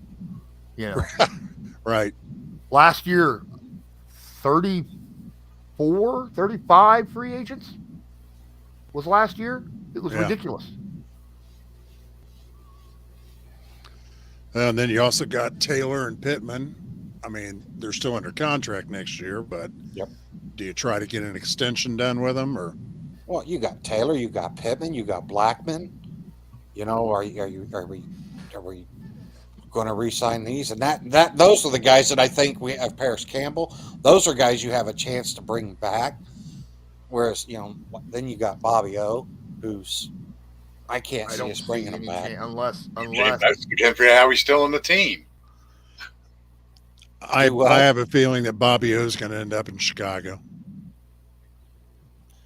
They do have some money for him. Be a nice payday for him, and he deserves it, especially after the last 2 years that he's put out.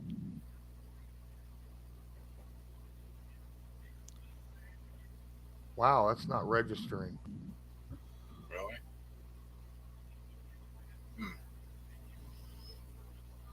Huh. What's that?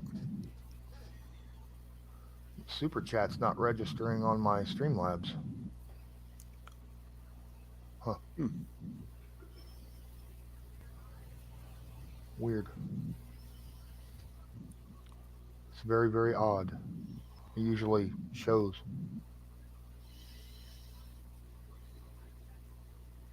Oh well.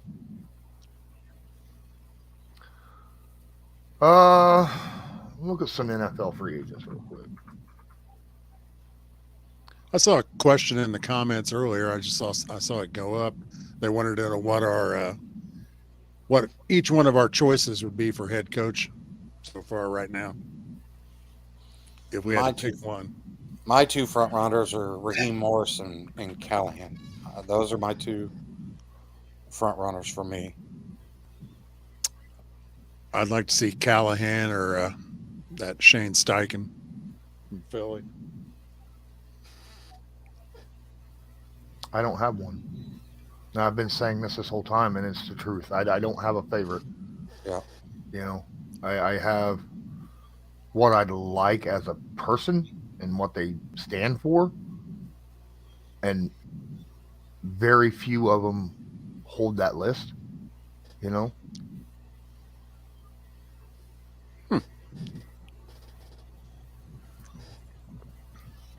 I'm just leaning towards an offensive coach. Leaning towards just because of the way the league's going, and if you look around at some of the defensive-minded coaches, look where Buffalo. I mean, look at just look at the trajectory Buffalo's gone the last couple of years. Especially after they lost what's his name to the Giants. Dable. Yeah.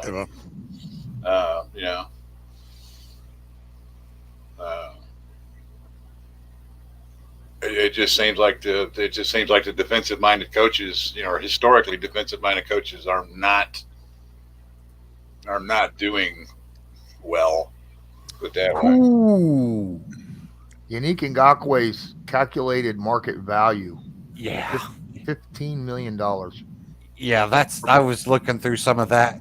They also have Paris Campbell's at 2.1. I mean, it's just it's really why? hard. It's because of his injury history. Well, Even though he had a good season this year and stayed healthy the entire year, he hasn't. Yeah. I still get that, think he's but going to get somewhere between 6 and 8, though. Yeah, you've got to have some modicum of common sense involved too. Mhm. You're not going to get a young receiver that just popped off for 650 yards or thereabouts. Yep. For $2 million, $2.5 million. The guy from Philly has no connections with Reich other than the fact that he was picked by Sykin was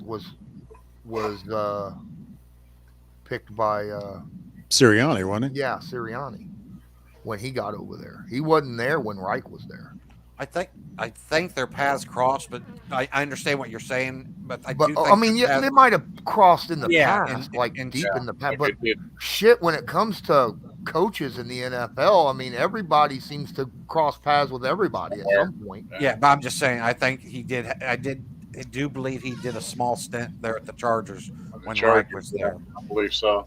Yeah, that's what I'm saying, though. I mean, everybody has a little bit of connection with everybody, it seems like, anymore. So, I don't want this guy because he was the water boy for the coach of the team from 1936. Water boy for Weeb Eubank. Well, if he was from 1936, that'd be. You got a hell of a lot of experience. He's got the experience. I don't know who he is or what his name is. But he's got. He can't convey that experience to anybody because he's so damn old. But the question is how many times does Ursay have to give up his golf cart to that dude if that's the case? Here's something for you. Mike Gesicki's market value is $8.5 million. Yeah, he's a free agent this year. I don't know. Do we really need another tight end? I know. Yeah. But damn, if someone gets Mike, in my opinion, if someone gets Mike for $8.5 million, that's a steal. Yeah. Oh yeah. Well, what did he make last year on the franchise tag? Wasn't it like 13.5 or some crazy number? Yeah, he's not now. If he gets hired, if he gets signed on from a contract for $8 million, he better look at his agent and say you're fired after the fact. What's Okereke supposed to be worth? Not Okereke. I'm sorry. That's wrong. That's wrong. Just forget I just said that. Jeez. Okereke. It wasn't until I actually said the name when I'm thinking of Banagoo. Is he still on the team? No. Banagoo. They finally get rid of his ass. He's ended his term of service with the Colts, I hope.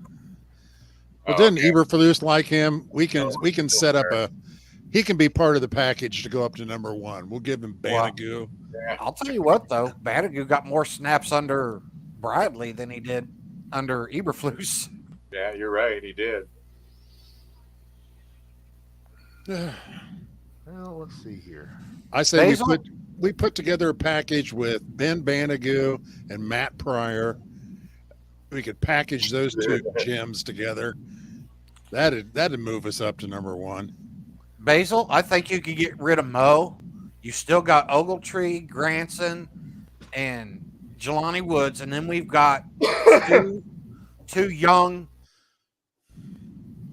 tight ends that are decent blockers. I forget the guy how to say his name, but Nikolic or whatever it is. He was doing good in the blocking. I really don't know that that there's a whole lot of reason to put a lot of resources into that tight end spot. Let your young bucks grow in and see what they're going to be. And just Now I saw somebody was talking about they saw one of the kids at the Senior Bowl, and he's a tight end, but he is strictly just a blocking tight end. That's what he loves to do. Yeah, and he's damn good at it. And they were saying that that'd be a great pickup for us. Sounds like they need to make a tackle out of him. That's all he's going to do is block. There's something wrong with Spot Track, in my opinion, and their calculated market value. They got Bobby at $2.3 million. Whoa, right there with Paris. Like Spot Track is out of whack right now as far as their projections.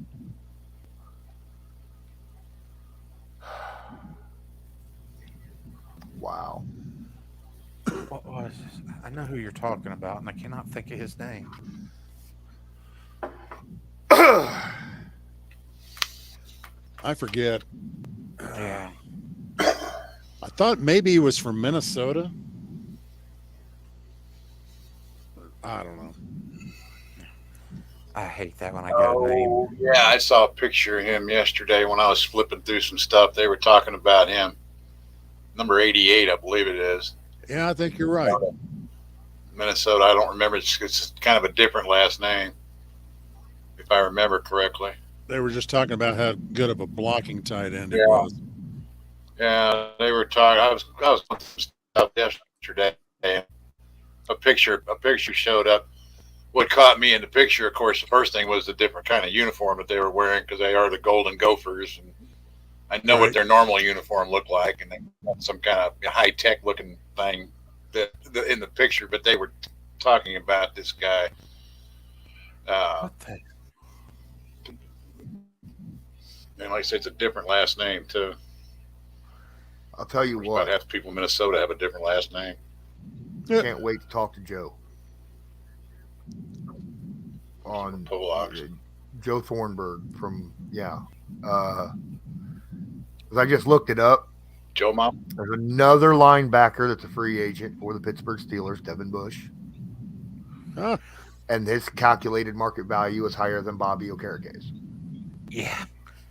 Not in Joe's mind. In Joe's mind, I think this is the price point that he would say. He's not a Devin. I didn't realize. Not you, Joe Roche. We're talking about a different Joe, Pittsburgh fan. Right. But yeah, for a bag of chips, you can have Devin Bush. That's funny. Joe's not high on Devin Bush, huh? No, he's much more of the ilk of give him Miles Jack, re-sign Miles Jack, and let that run its course.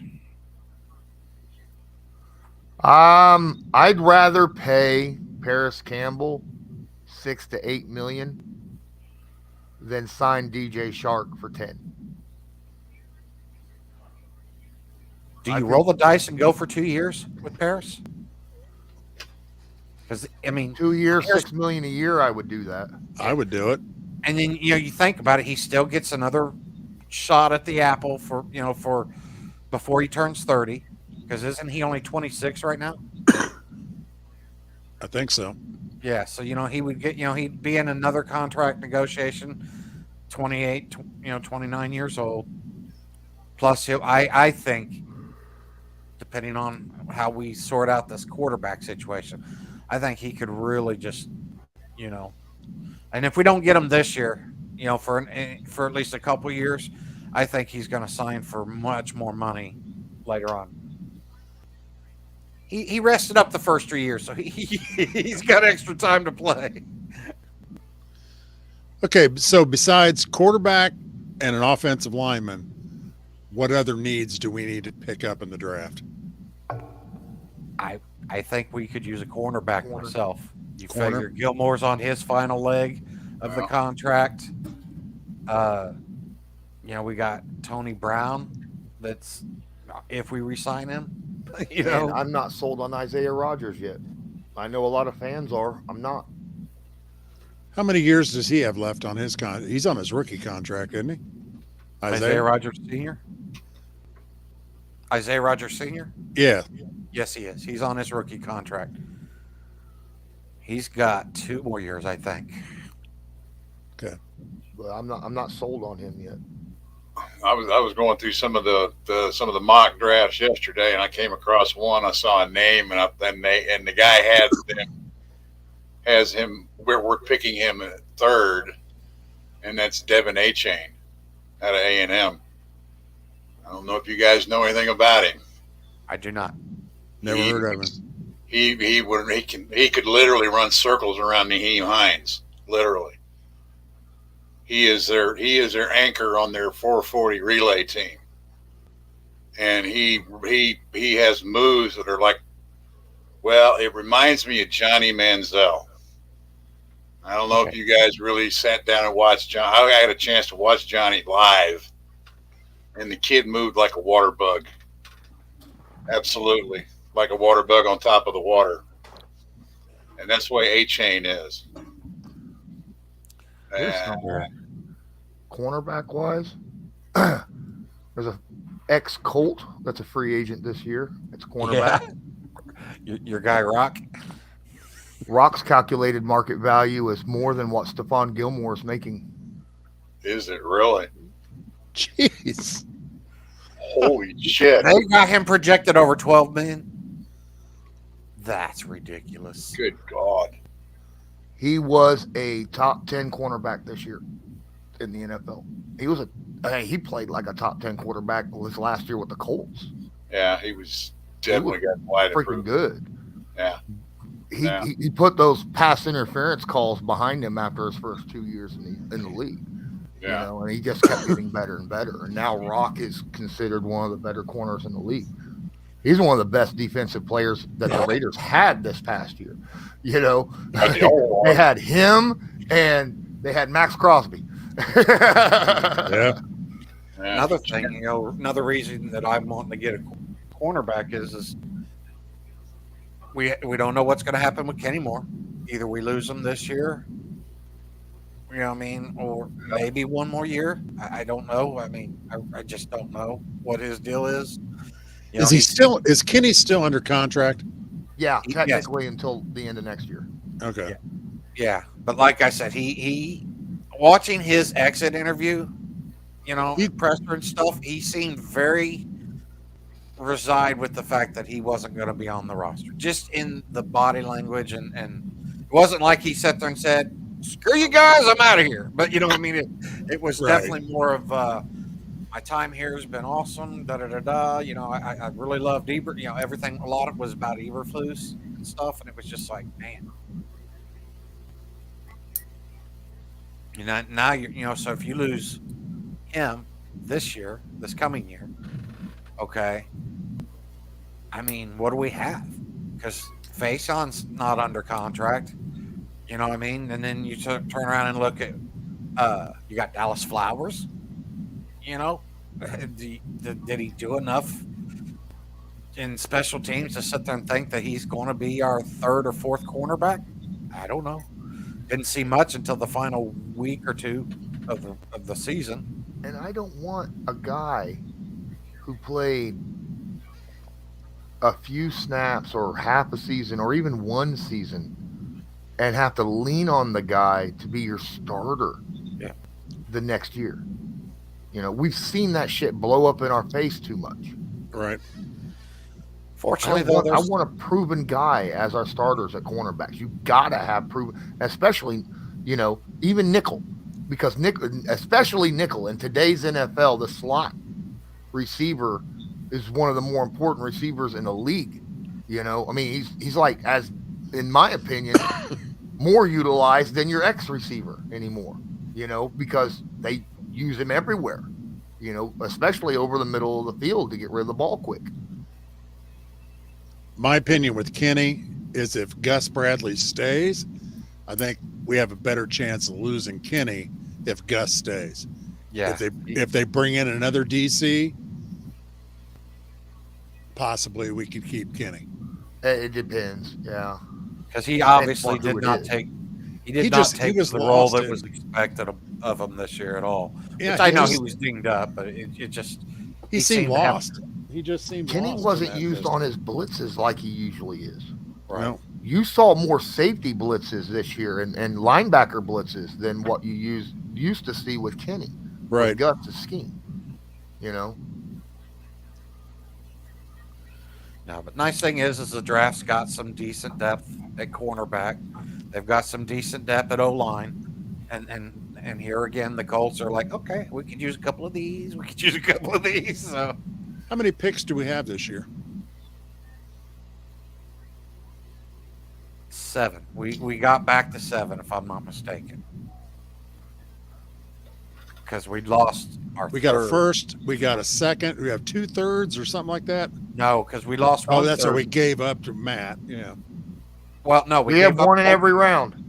We gave up one for Matt, but then we also gave up one for Nick Cross.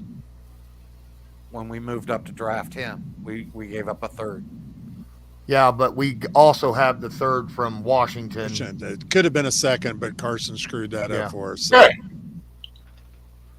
And then we got a 6th round pick and a 7th round pick. We don't have Also, two for these. they're yet to be determined from Buffalo and Tampa. And no compensatory picks this year. Yeah, and well, we have, again, did we have anyone leave last year and become big on another team, like as a free agent? Like get a lot of freaking play time? I don't think so. No. We're not going to get compensatory pick. No, they already said that we're not getting any compensatory picks this year. So, Dude.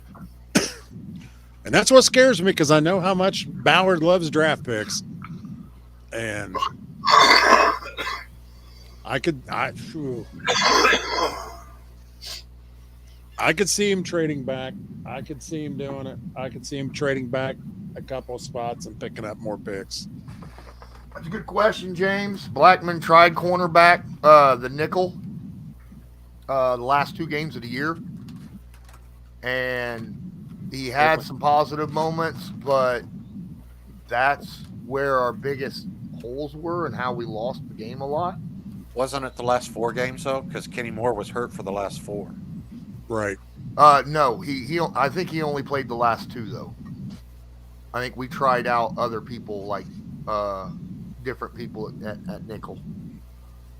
I could be wrong, but I know for a fact he was the starting nickel the last 2 games.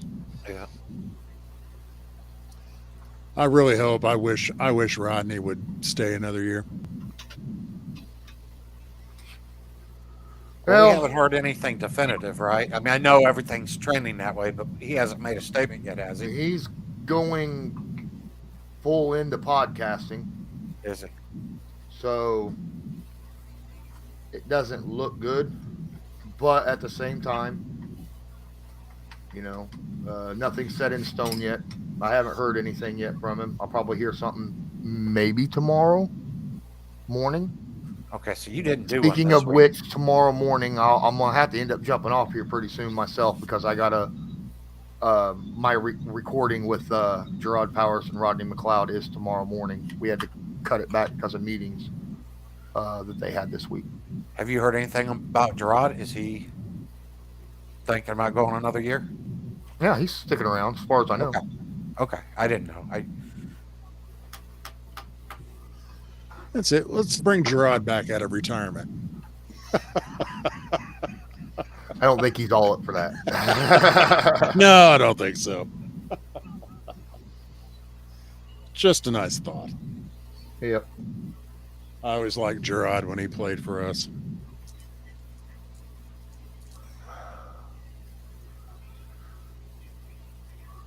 Yeah, but like I said, Paul, a lot of people was hoping, and I've been saying this entire time, don't hold your breath. They probably won't be hired till after the Super Bowl. I said that at the end of the regular season. that it probably won't happen until right after the Super Bowl, the week after the Super Bowl, probably. You guys see that Glenn is getting a second interview? Yep, tomorrow. I don't understand that. Supposedly they did Callahan's today, and I thought they said that they went to Philly to get Yeah, they did that on, Steichen's interview. They went to Philly to do that. on Monday. On Monday, yeah. And then I keep seeing reports on Twitter where the Colts plane keeps showing up. One, it was down in Florida. Then the next thing, it was in, it was somewhere else. And it keeps showing up all sorts of places. That's just Ursay messing with everybody. That's Ursay going out on business deals. Be like, oh, there's a guitar in Tampa. I got to go now. No, see, I think one at the time it was down in Florida, and the other one it showed up in Alabama. And it's, they're going to see Bryce Young. You're going to pay him. It's like, no, they're not doing that shit. They're probably going after the trumpet that what's-his-face played back in the 50s. So I got a question. Is the AFC South good next year? And when I say is the AFC South good, do they have a chance of getting two teams in the playoff next year? All right, I think the Jaguars are going to be better than they were this year. Okay. I think Houston is going in the right direction, but it's going to take a couple of years because basically I love D'Amico. I think that's a great hire for them, but it's going to take him a couple of years to get the talent into that team and get what he wants. So I think they're still going to be the bottom of the barrel. The Titans, man, I don't know. I don't know what they're going to do. I don't know. The defense will still be good. Yeah. They're iffy like us with the quarterback. Is Tannehill going to be there? Are they going to, what are they going to do on quarterback? Is Derek Henry? They got Malik. Okay, let me trade that. Houston will be at the third position. Tennessee will be at the bottom. And I'll be honest with you, I mean this wholeheartedly. I think that Houston is going to turn around a little bit quicker than what a lot of people are expecting. Because first off, they've been getting some decent drafts over the last couple of years. Secondly, D'Amico Ryans, and this is the biggest reason I wanted him here. That dude, it's like you could give him a roster full of 80% players, and he's going to get 82% out of every damn one of them, it seems like. You look at what he did with that San Francisco defense, and I'm not saying they're 80%, but he just always seemed to maximize what you got out of the guys that he was coaching. Got some pretty good talent there, too, to coach. He did. But I mean, even when they were banged up and stuff, he was like Vrabel. He was really good at plugging and just keeping the thing moving like nothing missed. I just had a feeling, though.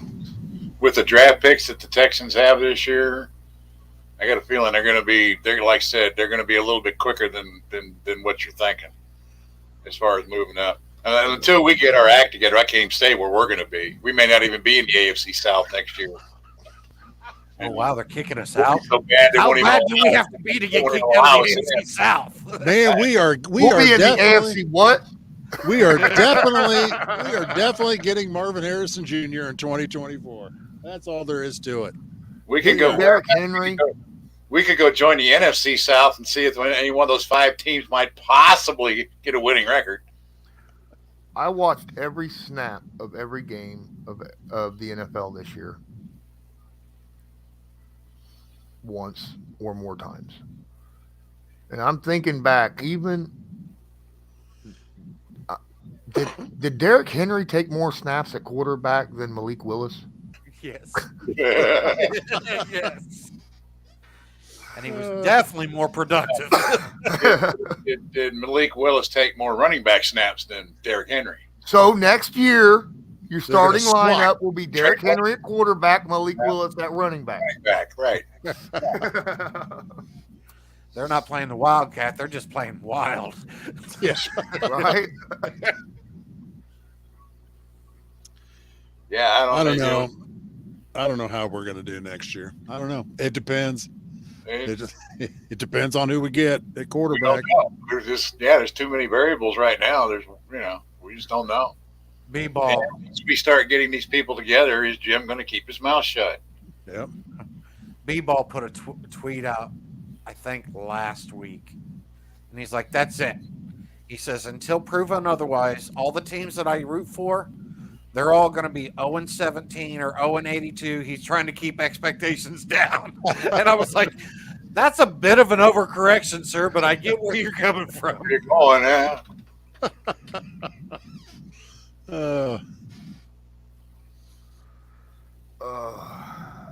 Well, Chuck, I appreciate you coming in, but I got to go. All I right. got a meeting in the morning. I got to get my Believe on in the What do you morning. guys want to do? Do Anybody you need want to get some stay on sleep. here, or do you Huh? guys want to? I was talking to Waldorf and Tom. You guys want to stay on, or do you want to hop off? I can stay on for a little while. I'm good because I got in late, but I mean, don't stay because of me. You guys, No. you guys hang out, do whatever you want.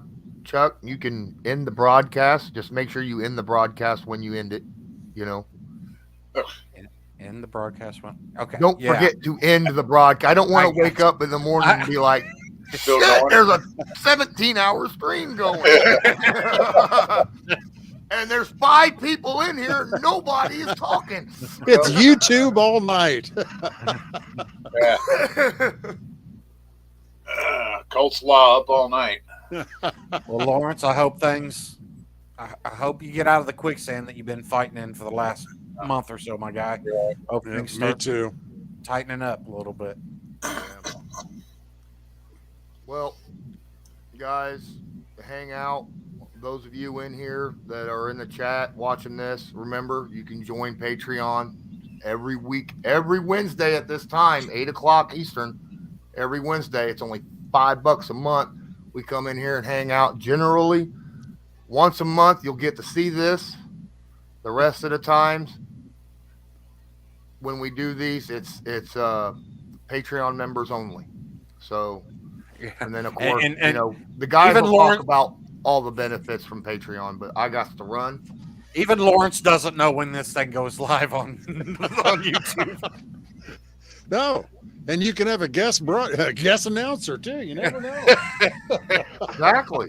It's Yeah. awesome like that. Next week, I'm going to have Jack talking while I'm gone. Oh shit. All right, guys. Prayers to your dad, my guy. See you, bud. Prayers. Good week, Mars. All right, Loyalist. I want to know, who do you want as head coach? Like I said, Morris or Callahan.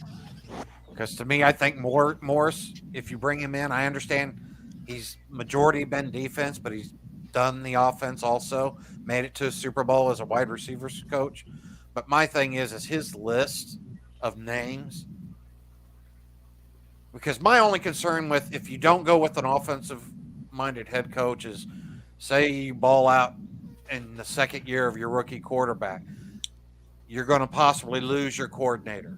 Then the question is are we going to be looking at bringing in a Marcus Brady because we don't know anybody else? Right. Right.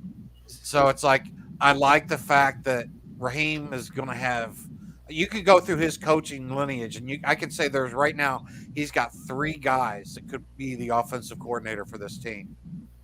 And that's an asset to me. Whereas if you would have brought a D'Amico Ryans or something like that, that would have been much more of a problem. But yeah, like I said, I think I'm more depending. It's just really, what are the interviews like? What's going on in these interviews? What's the vision that Callahan has? What's the vision that Steichen has? What's the vision that Raheem Morris has? Right. According to reports, I guess Morris, they did that when they did his second interview. It was like an all day, all night thing. It was like a 14-hour interview. Come to find out, that's been sort of modus operandi has been about 11-hour interviews on these second interviews. Because I was also reading a thing about Callahan, or not Callahan, sorry, Steichen. Green Bay. No, Green Bay. Oh, Bisaccia. Bisaccia. Yeah. I heard his second interview was also like 10, 11 hours long, too. So, Oh, God. Yeah, Well, Aaron Rodgers gave his approval for him as the head coach. I don't know. This is like you said, that was my only fear. If you have an offensive-minded coach that knows his system, if we lose an OC because we're decent, yeah. it'd be easier for an offensive-minded that knows his system that could bring another guy in, and you're not going to lose a beat. But if you have a defensive-minded coach and you lose the OC, you know, now you might, I don't know, you might take a step back. Hey, Lawrence, is that message to me? Is there something I have to do to refresh it, or is that just for the viewers? Refresh the stream if interested in links. Oh well, I don't want to refresh something or disconnect or anything. Okay, that's for the viewers. Thank you, appreciate you, bub. How much do you think the decision depends on the new quarterback we get? Yeah, me personally, if you go with the Callahan or a Steichen, I feel like both of those guys have had different types of quarterbacks. I mean, you look at what Steichen's doing with Hurts, and then he also had Justin Herbert. He also had Matt Stafford, I think it was. Right. You know what I mean? Well, it's So, like, I mean, I don't think the Colts know. I don't know. They might, but do you really think they know the quarterback that they want to get, that they want to target? I don't even know how much time Ballard's had, which I get it. He's got a lot of these guys doing the legwork, and Dodds is probably running that whole thing right now because of the coaching search. But honestly, I just don't know. I don't know. This is unprecedented. This many interviews. And now it looks like basically they said everybody that had the first interview is going to have a second interview. Well, You know? if Bubba gets a second interview, I don't know who else. We lost, what's his name in Dallas because he stayed. Yeah, Quinn. And we lost the guy from Detroit because he stayed. So Bubba, isn't Bubba the only one that's not gotten a second interview yet? Oh man, there's been so many interviews. Because Aaron Glenn. No, did Kafka? I don't think Kafka's had a second interview. No, you're right. Did Bieniemy have a first one? Yeah, Bieniemy had that sneaky first one. Yeah, Right. Nobody knew about it until after the fact. Oh, because according to what I was reading yesterday, Bieniemy hasn't had any. I'm like, wait a minute. Yeah, he interviewed with the Colts. You know, Yeah, he did. He interviewed with us. but they. Now they could interview him this week, but they can't do it next week. Right. Yeah. Yep. And that was the thing, you know, I mean, really the only coach that I wanted to get an interview that hadn't at the time has already taken a job at the Texans. So it's like, because I really would like to have seen him got a shot, but it didn't sound like that was what he wanted. So Oh, I think I get it. He was drafted by the Texans. He played the majority of his career there. You Yep. know? I kind of thought he'd end up in Houston, but I would have loved to have seen him. Joe Roche, if he does that, man, it's going to be a long post Super Bowl week. It would surprise me. He'll be standing out by his plane, make the announcement. Look, I'm not anti Saturday, but man, I just feel like the list of names that he would have to come up with. I mean, you would have to have rock stars. There for would have all to those. be no. You know what I mean? There would have to be one name on that list, one name, and it's a done deal. If he somehow, some way, he could convince Peyton Manning to be the OC or something, it'd be a done deal. There's no way. Oh no, Hey, man, he's not going to look at Saturday and say, "I'm not going to start taking orders from you now." Are you crazy? I agree with you, Basil. I do think that, I think Saturday with the right conditions could be a good coach. I don't know that this young team with hopefully a young rookie quarterback is the ideal situation that you want to put Saturday in. I feel sorry for Jeff. I really do. On your I mean, resistance. I just hope everybody can separate their feelings about this whole head coaching thing from the man. You know what I mean? Because I get it. Peyton Manning was special, but that the job that O line did during Peyton Manning's years, I mean, it's unprecedented. Remarkable how many seasons he went without getting sacked.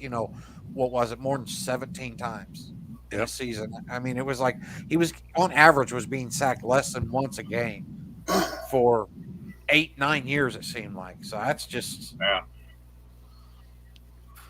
yeah. Like I said, I heard about that petition and stuff, and I was just like, come on. I know. Yeah, I mean, I heard that's what I mean. I feel sorry for Jeff because he's been put in a situation where, he came in because Irsay wanted his, needed his help. He came in, and you can't judge him by the last 8 games of the season. That's not his system. That's not the people that he would want in there. That's not his staff. Yeah. Have a good one, Joe. Take care, Joe. But he can't make those changes mid-season. You can't do it. So you're stuck with what you got. Yeah. And, and now everybody's, jumping on, his back. I feel more bad for Saturday about the way it was perceived in the national media.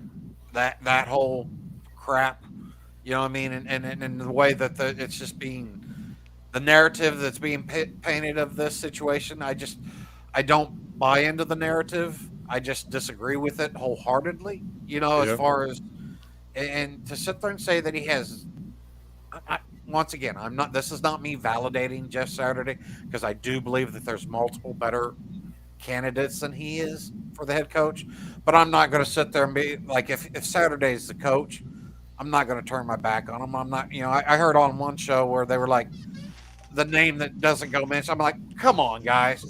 I'm like, he didn't Grigson us. This isn't Grigson. This is Jeff Saturday. All the dude did was come in a bad situation, and he wasn't able to do what some people's unfair expectations were. Yeah, absolutely. Go 8-0 with a not a good team. Right. That's what they wanted. Right. And that would have been impossible. And who knows? Who knows what Jeff could do? Yep. I'm telling you what, though. I mean, yeah, I know that Irsay loves Saturday. I know that. But he must have said something or had some good ideas in that first interview to get a second interview. I don't think they're just giving him a second interview just because he's Jeff Saturday. You really do? I honestly believe that the second interview was always going to be guaranteed just for the fact that Irsay wasn't there. I felt like all these other interviews were just something to look, this is what Jeff Saturday presents you. This is what Callahan or Steichen or Morris present you. I just honestly, I felt like Saturday was always going to get that second interview. Now, question is does he get a third one? Once Irsay sat there and heard his sales pitch. Because I don't think Ballard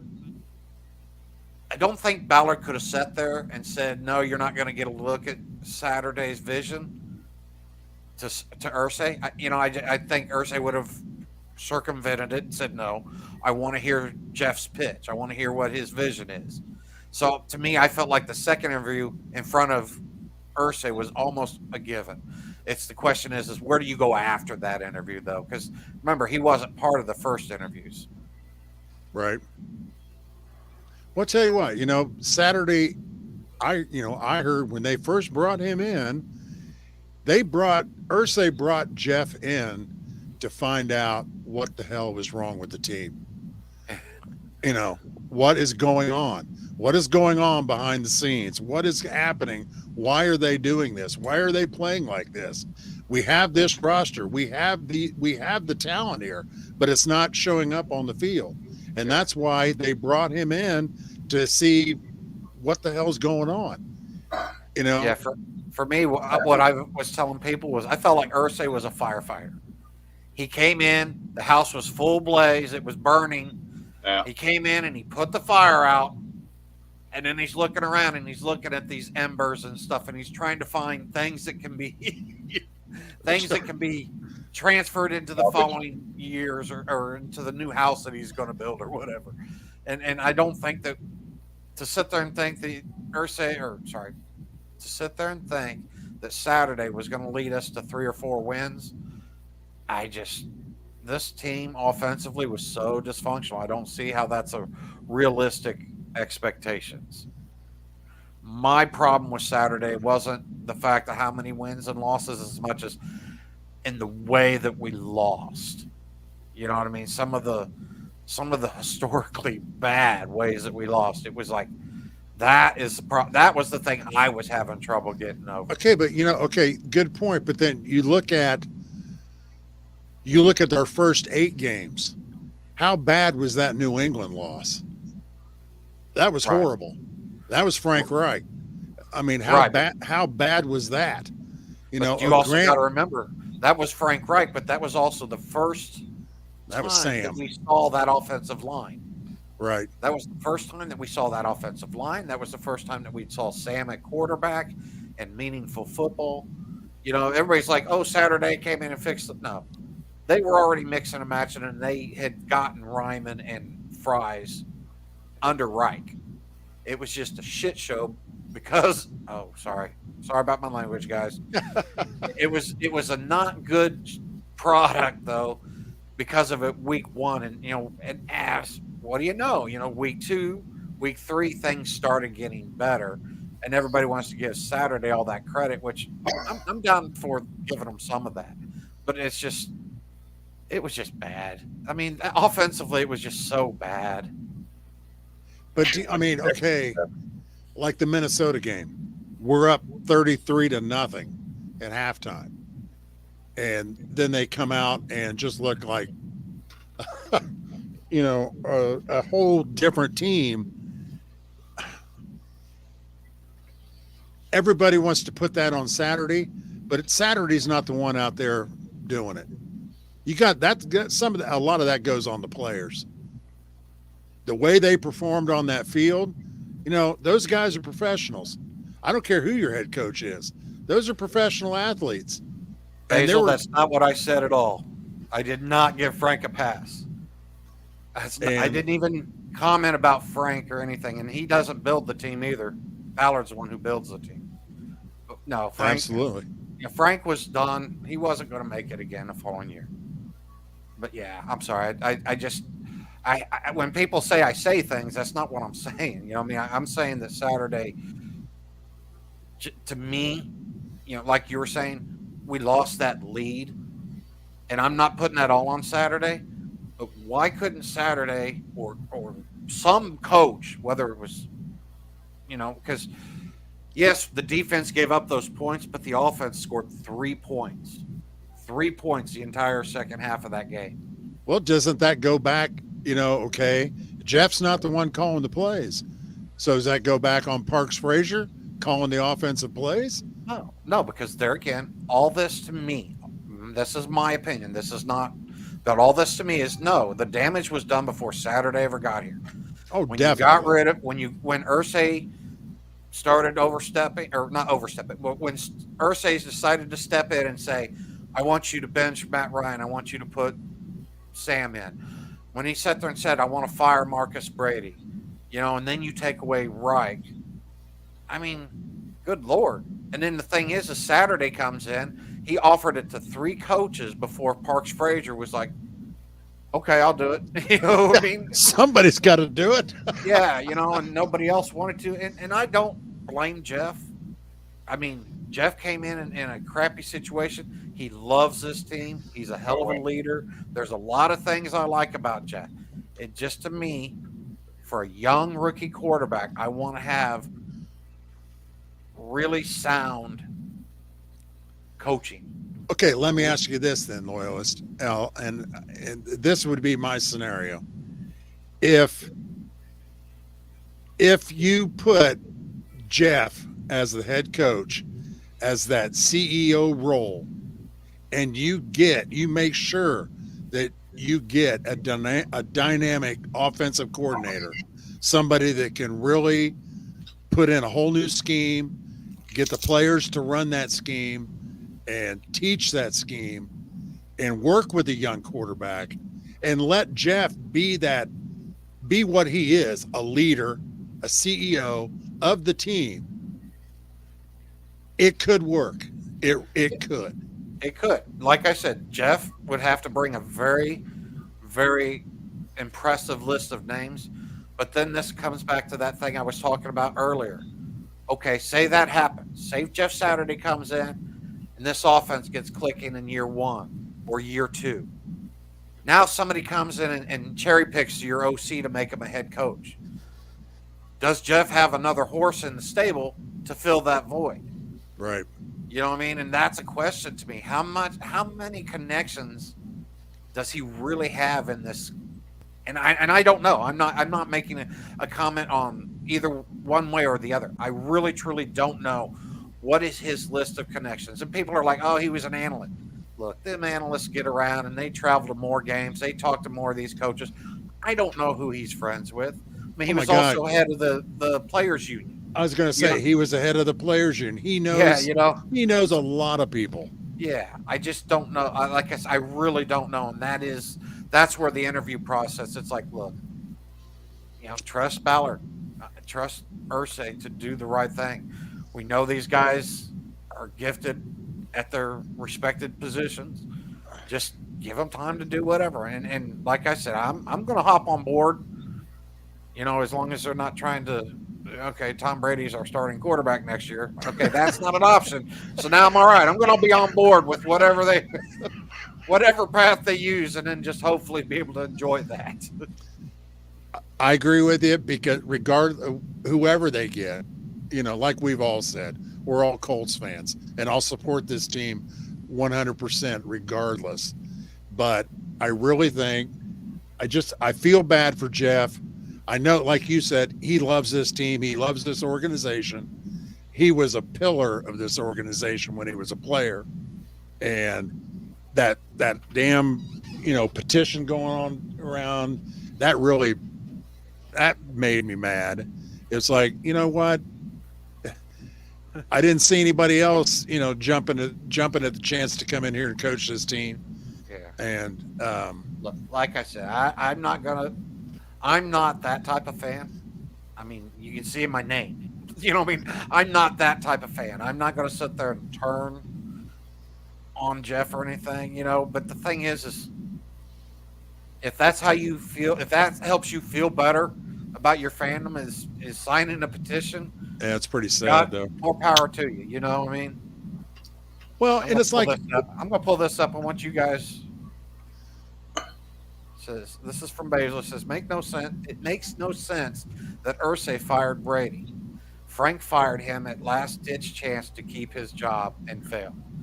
I will tell you right now, there is nothing. If Frank was really on that thin of ice, there's no way, shape, or form that Brady was let go without it being okayed by Irsay, without it being okayed by Ballard. Okay, if Frank Reich was really on such thin ice, all I'm saying is to me, this is conjecture. We don't really know who did what, when, where, or why. But to sit there and think that it was only Frank, I'm not on board with that personally. I'm more of the thinking that these guys knew that it was that the ship was taking on water, and they tried to do something. Whether it was the right thing or not, they all tried to do something. Well, they all tried to do something, but I think firing Brady really, to me, I mean, it put more on Frank's plate, and it really didn't change our offense. Brady didn't come up with this offense. This is Frank's offense. This is his system. It didn't change it by getting rid of Marcus. Marcus didn't call the plays. That's all on Frank. And the beginning of this season, when we started out with a tie and then we lost, you could just, something about the way Frank and his press conferences and the way he talked, it was almost like he had just resigned to the fact that he's done, that his message wasn't getting received anymore.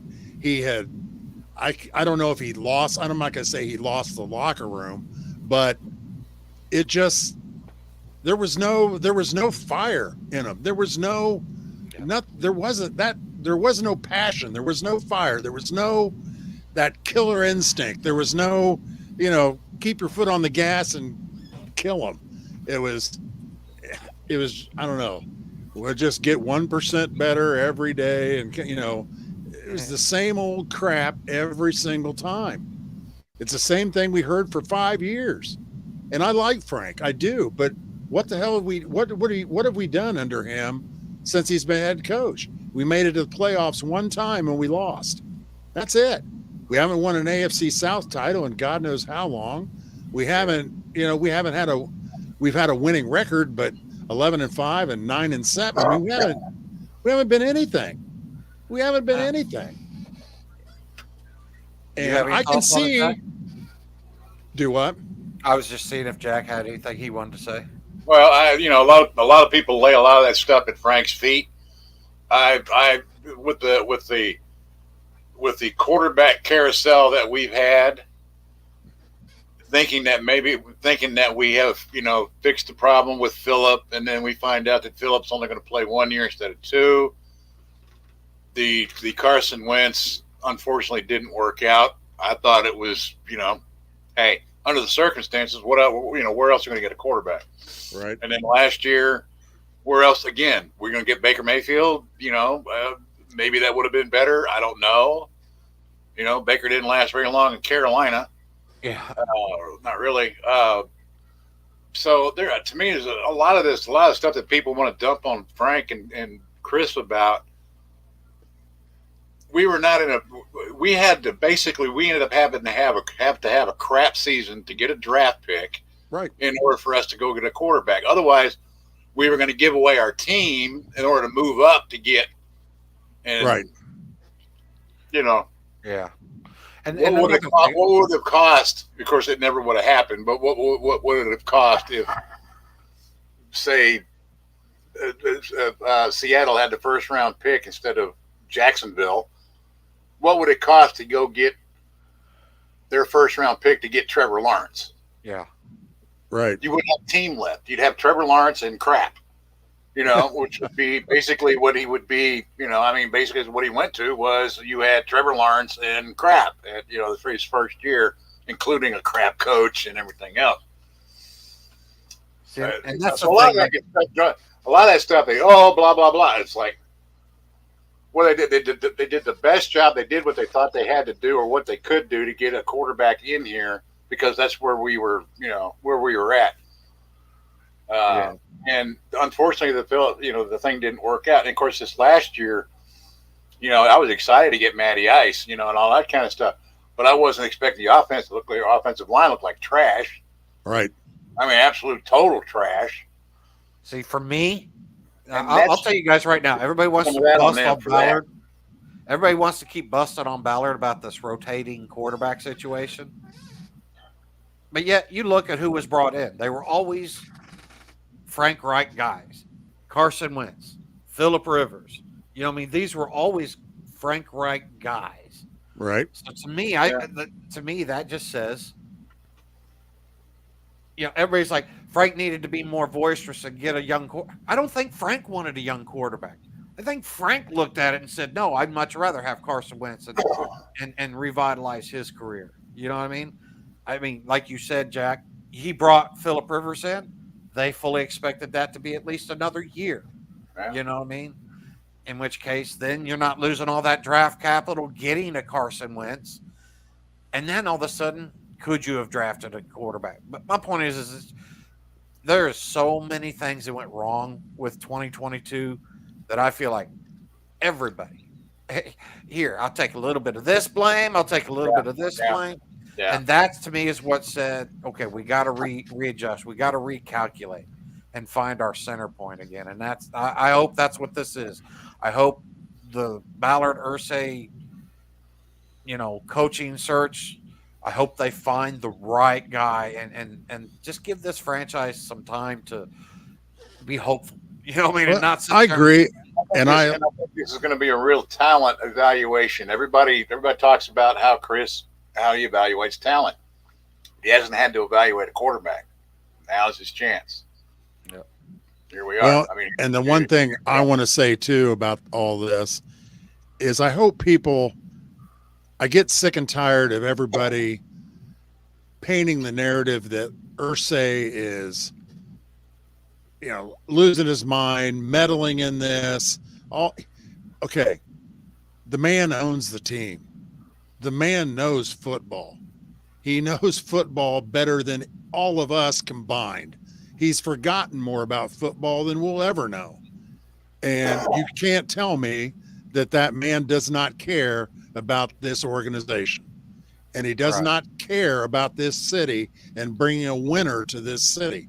He would do anything to do that. I agree with all that.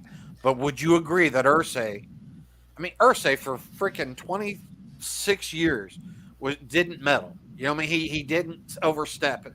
But starting with the Carson Wentz decision and going into this year, Irsay got involved out of characteristic more than he has ever, publicly got involved. You know what I mean? So my thing is did Irsay realize, okay, I overreacted, I need to back off? And I think that's why Ballard still were, making these decisions and stuff.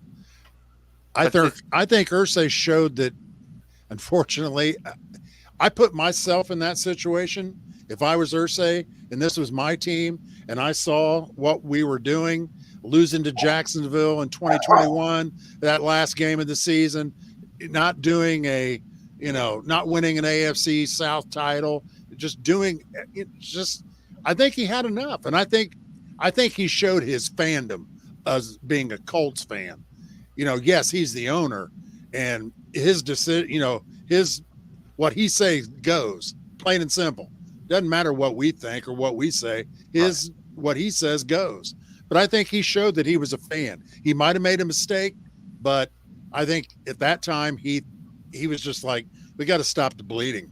This is going nowhere. But the thing is you don't stop the bleeding. Okay, if he wanted to stop the bleeding, if he really felt that bad after 21, he should have made decisions during that offseason, whether it was Chris Ballard or whether it was Frank Reich or what.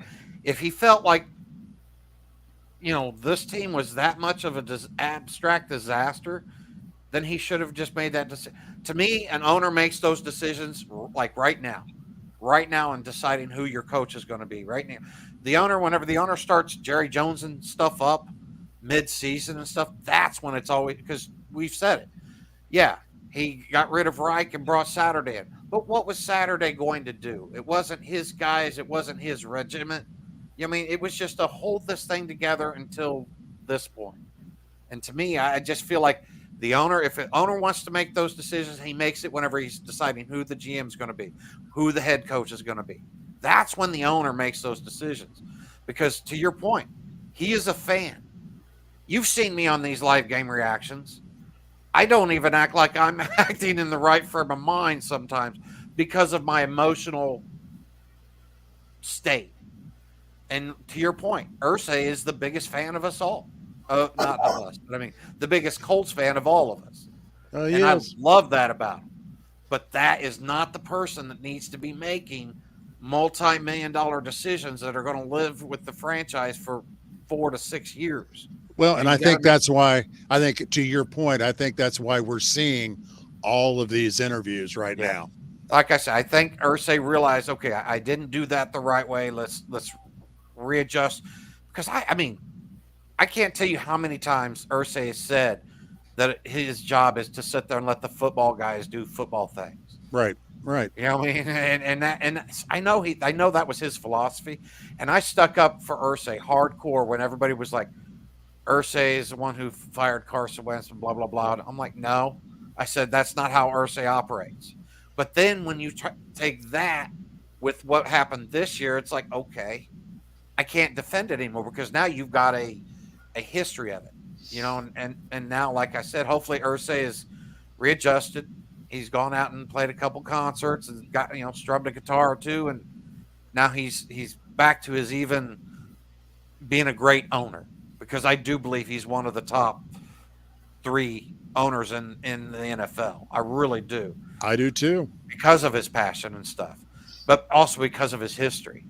I mean, he saw what it was like to run a team poorly from his dad. I mean, I remember Irsay as a GM, for God's sake. Those were not fun days, were they, fellas?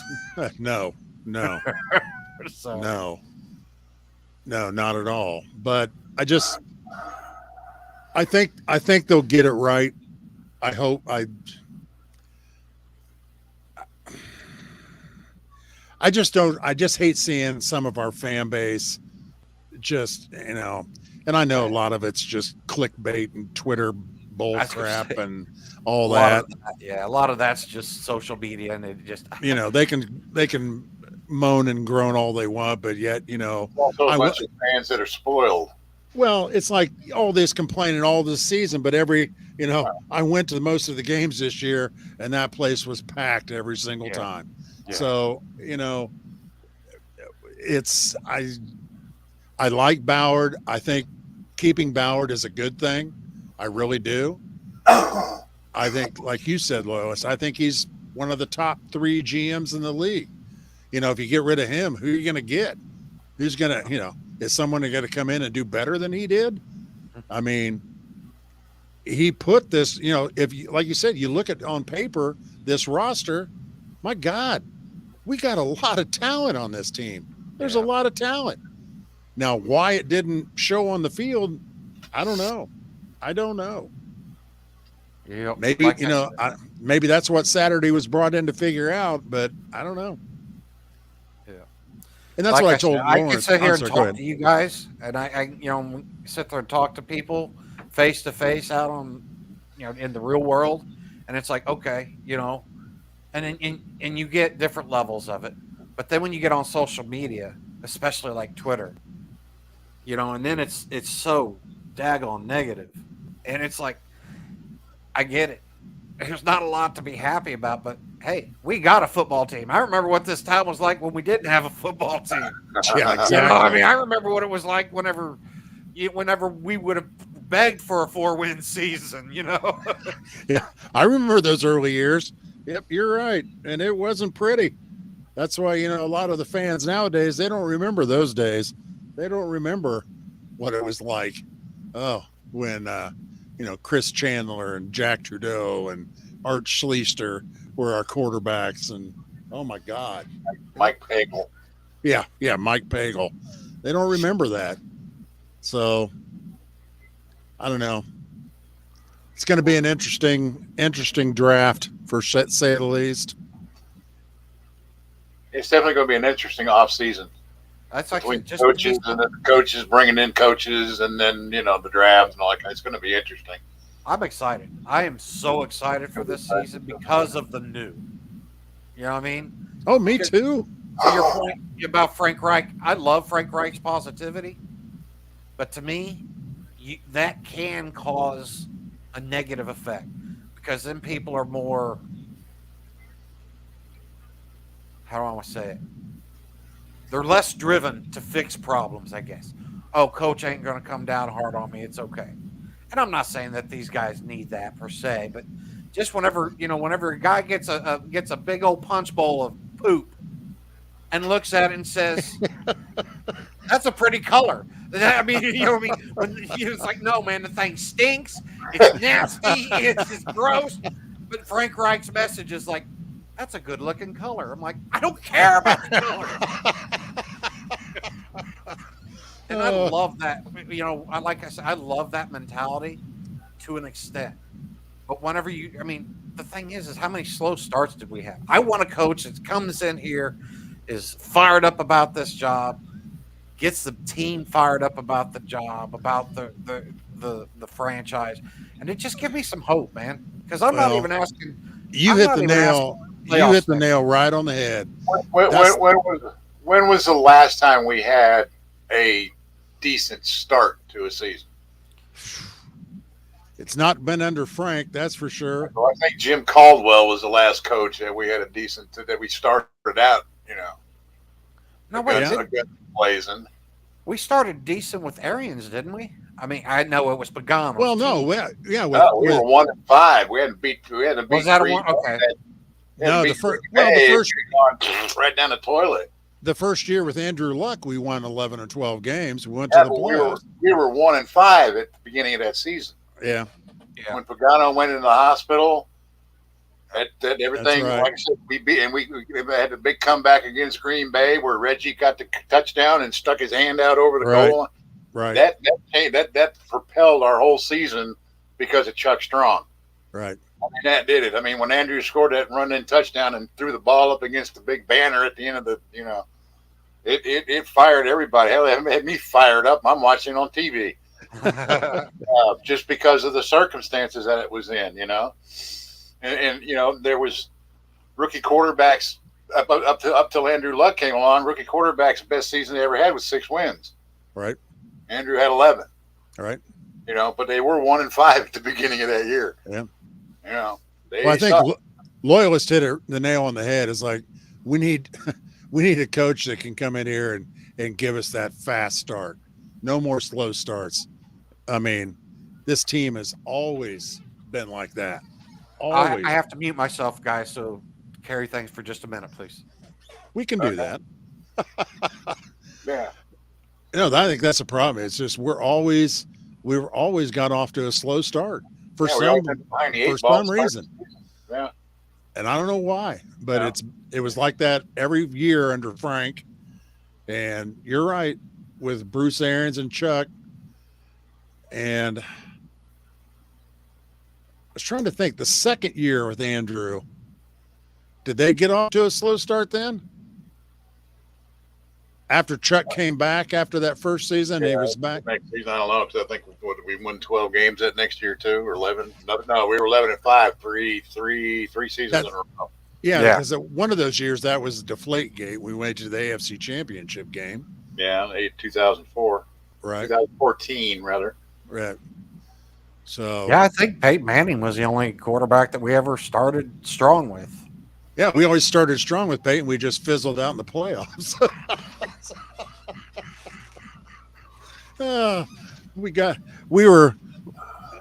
We always won the season. Everybody knew we were going to make it to the playoffs. Yeah, get a week off and lose the freaking.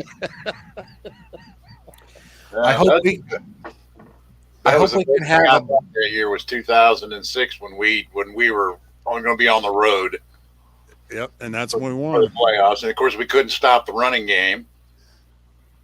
That changed in the playoffs, but we did get the home game against Kansas City that year. So Yeah. we weren't totally on the road. And we stopped the run. Larry Johnson, we stopped his ass. Yeah, Appreciate you being in here, Dibbin. Real quick, guys. Okay, look, we've been here about 2 hours and 45 minutes. I just wanted to let you guys know that we'll probably be wrapping things up here in the next 10 to 15 minutes. I figure we'll go about 3 hours or so, but if you haven't, please hit that like button. Subscribe if you're not already subscribed. Ring the notification bell. That way you guys are notified next time we go live. And just real quick, this is the Patreon squad. We got more guys that aren't here today, but including Lawrence, but he was here earlier. But this is what our Patreon is, guys. It's $5 a month. That's it. $5 a month. We do this pretty much on a weekly basis.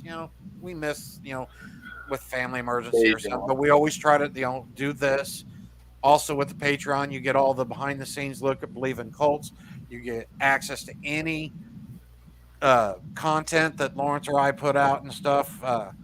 Just really wanted to tell you guys, $5 $5 a month. You get to have a good time hanging out with these good-looking gentlemen, and we do. We talk. We've got old fans, young fans. We can do it all here, guys. Yeah, yeah. As long as you're not asking us to be social media experts, we're all good to go. And we don't always keep it on just football either. We do talk pretty much anything and everything. We just a lot of football talk going on this right now for us. Yeah, I wish Matt was around and I'd ask him how he feels with Tom Brady retiring. He's like, when they're done, Matt. He's really... Oh, appreciate it, Basil. Do me a favor, make sure you push it a third time if you've done it twice, because he does it on the second one. That was funny. I was actually up watching Get Up this morning when the breaking news came across. when they announced it. Yeah. I just happened to. I went to bed a little early last night, so I got up a little early this morning. I thought, well, let me see what's over here on Get Up. You know, and it wasn't but about 5 minutes into the show when breaking news. Yeah, well, he should have stuck with it last year.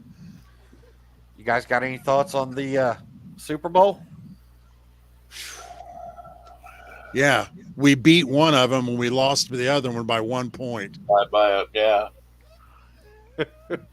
Let it go, Tom. I'm asking about the outcome of the game. No, I won't let it go. It's frustrating. Yes, it is. I think, to be honest with you, I'd like to see Kansas City win, but I think Philadelphia is going to win. I think their lines are just too dominating. Yeah, I'm here with James. I think the Eagles win. Why do you want to see Kansas City win, if you don't mind me asking? I love watching Patrick Mahomes. I think he's fun to watch. Him and Travis Kelce, the way they play, the way that offense plays, it's fun to watch. Man, wow. That's why. That's a scoring game. I would love to watch this Super Bowl right here that Dibbins has up there. 33-28. Yeah, just a good action-packed Super Bowl. I mean, heck yeah, let's do it. I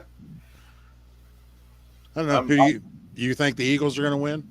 I do. I think the Eagles, their defense is sneaky good. I mean, I think that even though everybody isn't really talking bad about them, I still feel like they're undervalued. I feel like that defense, when it's clicking for the Eagles, is just it's so balanced. It's just so balanced. You know what I mean? Now, granted, Kelsey's going to do what Kelsey does. He's going, he's a freak of nature. But if they can get some pressure on Mahomes, man, this game could be. I mean, and the thing is the Eagles are playing football like they're on a mission. Like, you know how you hear these teams say, "Oh, the Super Bowl's always the goal." I'm like, no, man. The Eagles are living that mentality. They're living that, it's not just words. You know what I mean? You can see in their play and stuff that it's like, yeah, it was Super Bowl or nothing for these guys. I like the team. I hate their fans. I can't stand their fans, Sure. Billy. Can't stand The them. Eagles? Yeah, I can't stand them. See, I don't mind the passion that their fan base has. You know what I mean? And I guess maybe I'm just numb to it as far as Eagle fans, because I experienced the whole Carson Wentz coming to Indy, and it was like, holy crap. I got very familiar with that Eagles fan base. But the thing was the Kansas City fan base to me is just so, it's like, come on now. You guys are acting like you're the Patriots and gone out and won 5 Super Bowls already. You know what I mean? It's just, let's do a little bit more. Well, let's put it as, Now, see, Tom, you went and hurt Dibbins. I keep wanting to call him Dobbins. You went and hurt Dibbins' feelings. how did I do that? Because he's an Eagles fan. There was an article today where they were talking to Fred Warner's wife, and she was almost was attacked in the stands and threatened and all sorts of things just because she was wearing, because who she was when they played San Francisco last week. And Well, it's I like, get that, but there's no reason for that. There's no reason for that. there's not, but there's no reason for Patrick Mahomes' wife to be dumping drinks on the opposing fan bases from her suite either. You know what I mean? Well, she just needs to stay home. Yeah, I agree. She just needs to stay home. But Well, like I said, brother, I'm not If making a prediction on this Super Bowl until I find out more about Jalen's shoulder. I'm not convinced that he's going to be healthy, that healthy. well, his shoulder and Patrick's ankle. So yeah. Detrimental healthy. Well, I can see Patrick moving around. What I didn't see was a lot of throwing out of Jalen Hurts. He didn't have to throw, so they weren't going to push it. And that's the thing. Jalen Hurts really isn't, he's that's what I like about Philadelphia. They're going to hurt you on the ground equally as much as through the air. You know what I mean? all right, Loyalist. All right, I'm going to say it. You told me to let it go. If these teams are so good, how the hell did we beat the Chiefs and only lose to the Eagles by 1 point? How? A broke watch is right twice a day. Okay.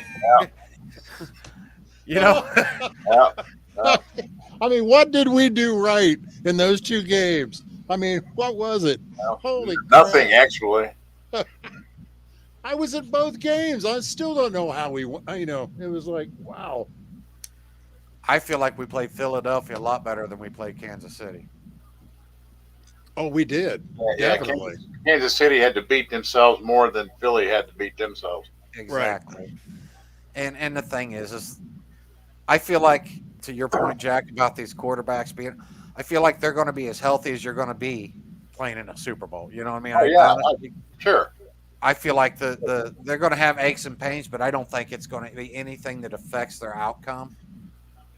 I mean, granted, if Mahomes takes another hit on that ankle, yeah, I'm sure that'll change things. Just like if Hurts got, crushed by somebody on the shoulder. Right. Yeah. Well, and of course look at San Francisco. That's just, that's unfortunately it's football. You go in, quarterback gets knocked out, turn right around, knock out, they're already on their 3rd string. You take their 4th string guy out, and yeah, you got Christian McCaffrey. They could have just stayed in the locker room and blown the game, just forfeit it. Why are we going to bother go out there and play the rest of this game? Because it's not fair, but that's the way it is. But what I saw Mahomes moving around a lot better than I expected him to, and making throws and he was planting that foot, stuff like that, better than what I expected. What I did not see was Jalen throwing the football. Not really. He didn't throw, and he really didn't play that good of a game. They're playing the Giants, for crap's sake. I mean, they could beat him without Jalen. I'm sure what's his face probably could have beat the Giants just because of their defense. That's why I'm waiting, because I'm to right now. I don't. If Jalen was healthy and Patrick was healthy, both were healthy, I would pick the Eagles. But I worry about Jalen's shoulder because I don't get a chance to see him ball that much. Where I did get to see that one game of Patrick, pretty mobile. Like I said, a lot more mobile than what I was expecting him to. Yeah, it's just going to get better unless he tweaks it during practice. Well, you know what happens the next Wednesday, right, Jack? Practice is almost over. Huh? You know what happens next Wednesday, right? We're going to have to revisit this question, and then I give you a week to do your homework. Well, that's fine. That's fine.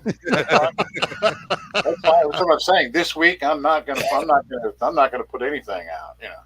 Yeah. Oh, what do you mean? Next week we can talk about the flag football Pro Bowl game. What do you mean?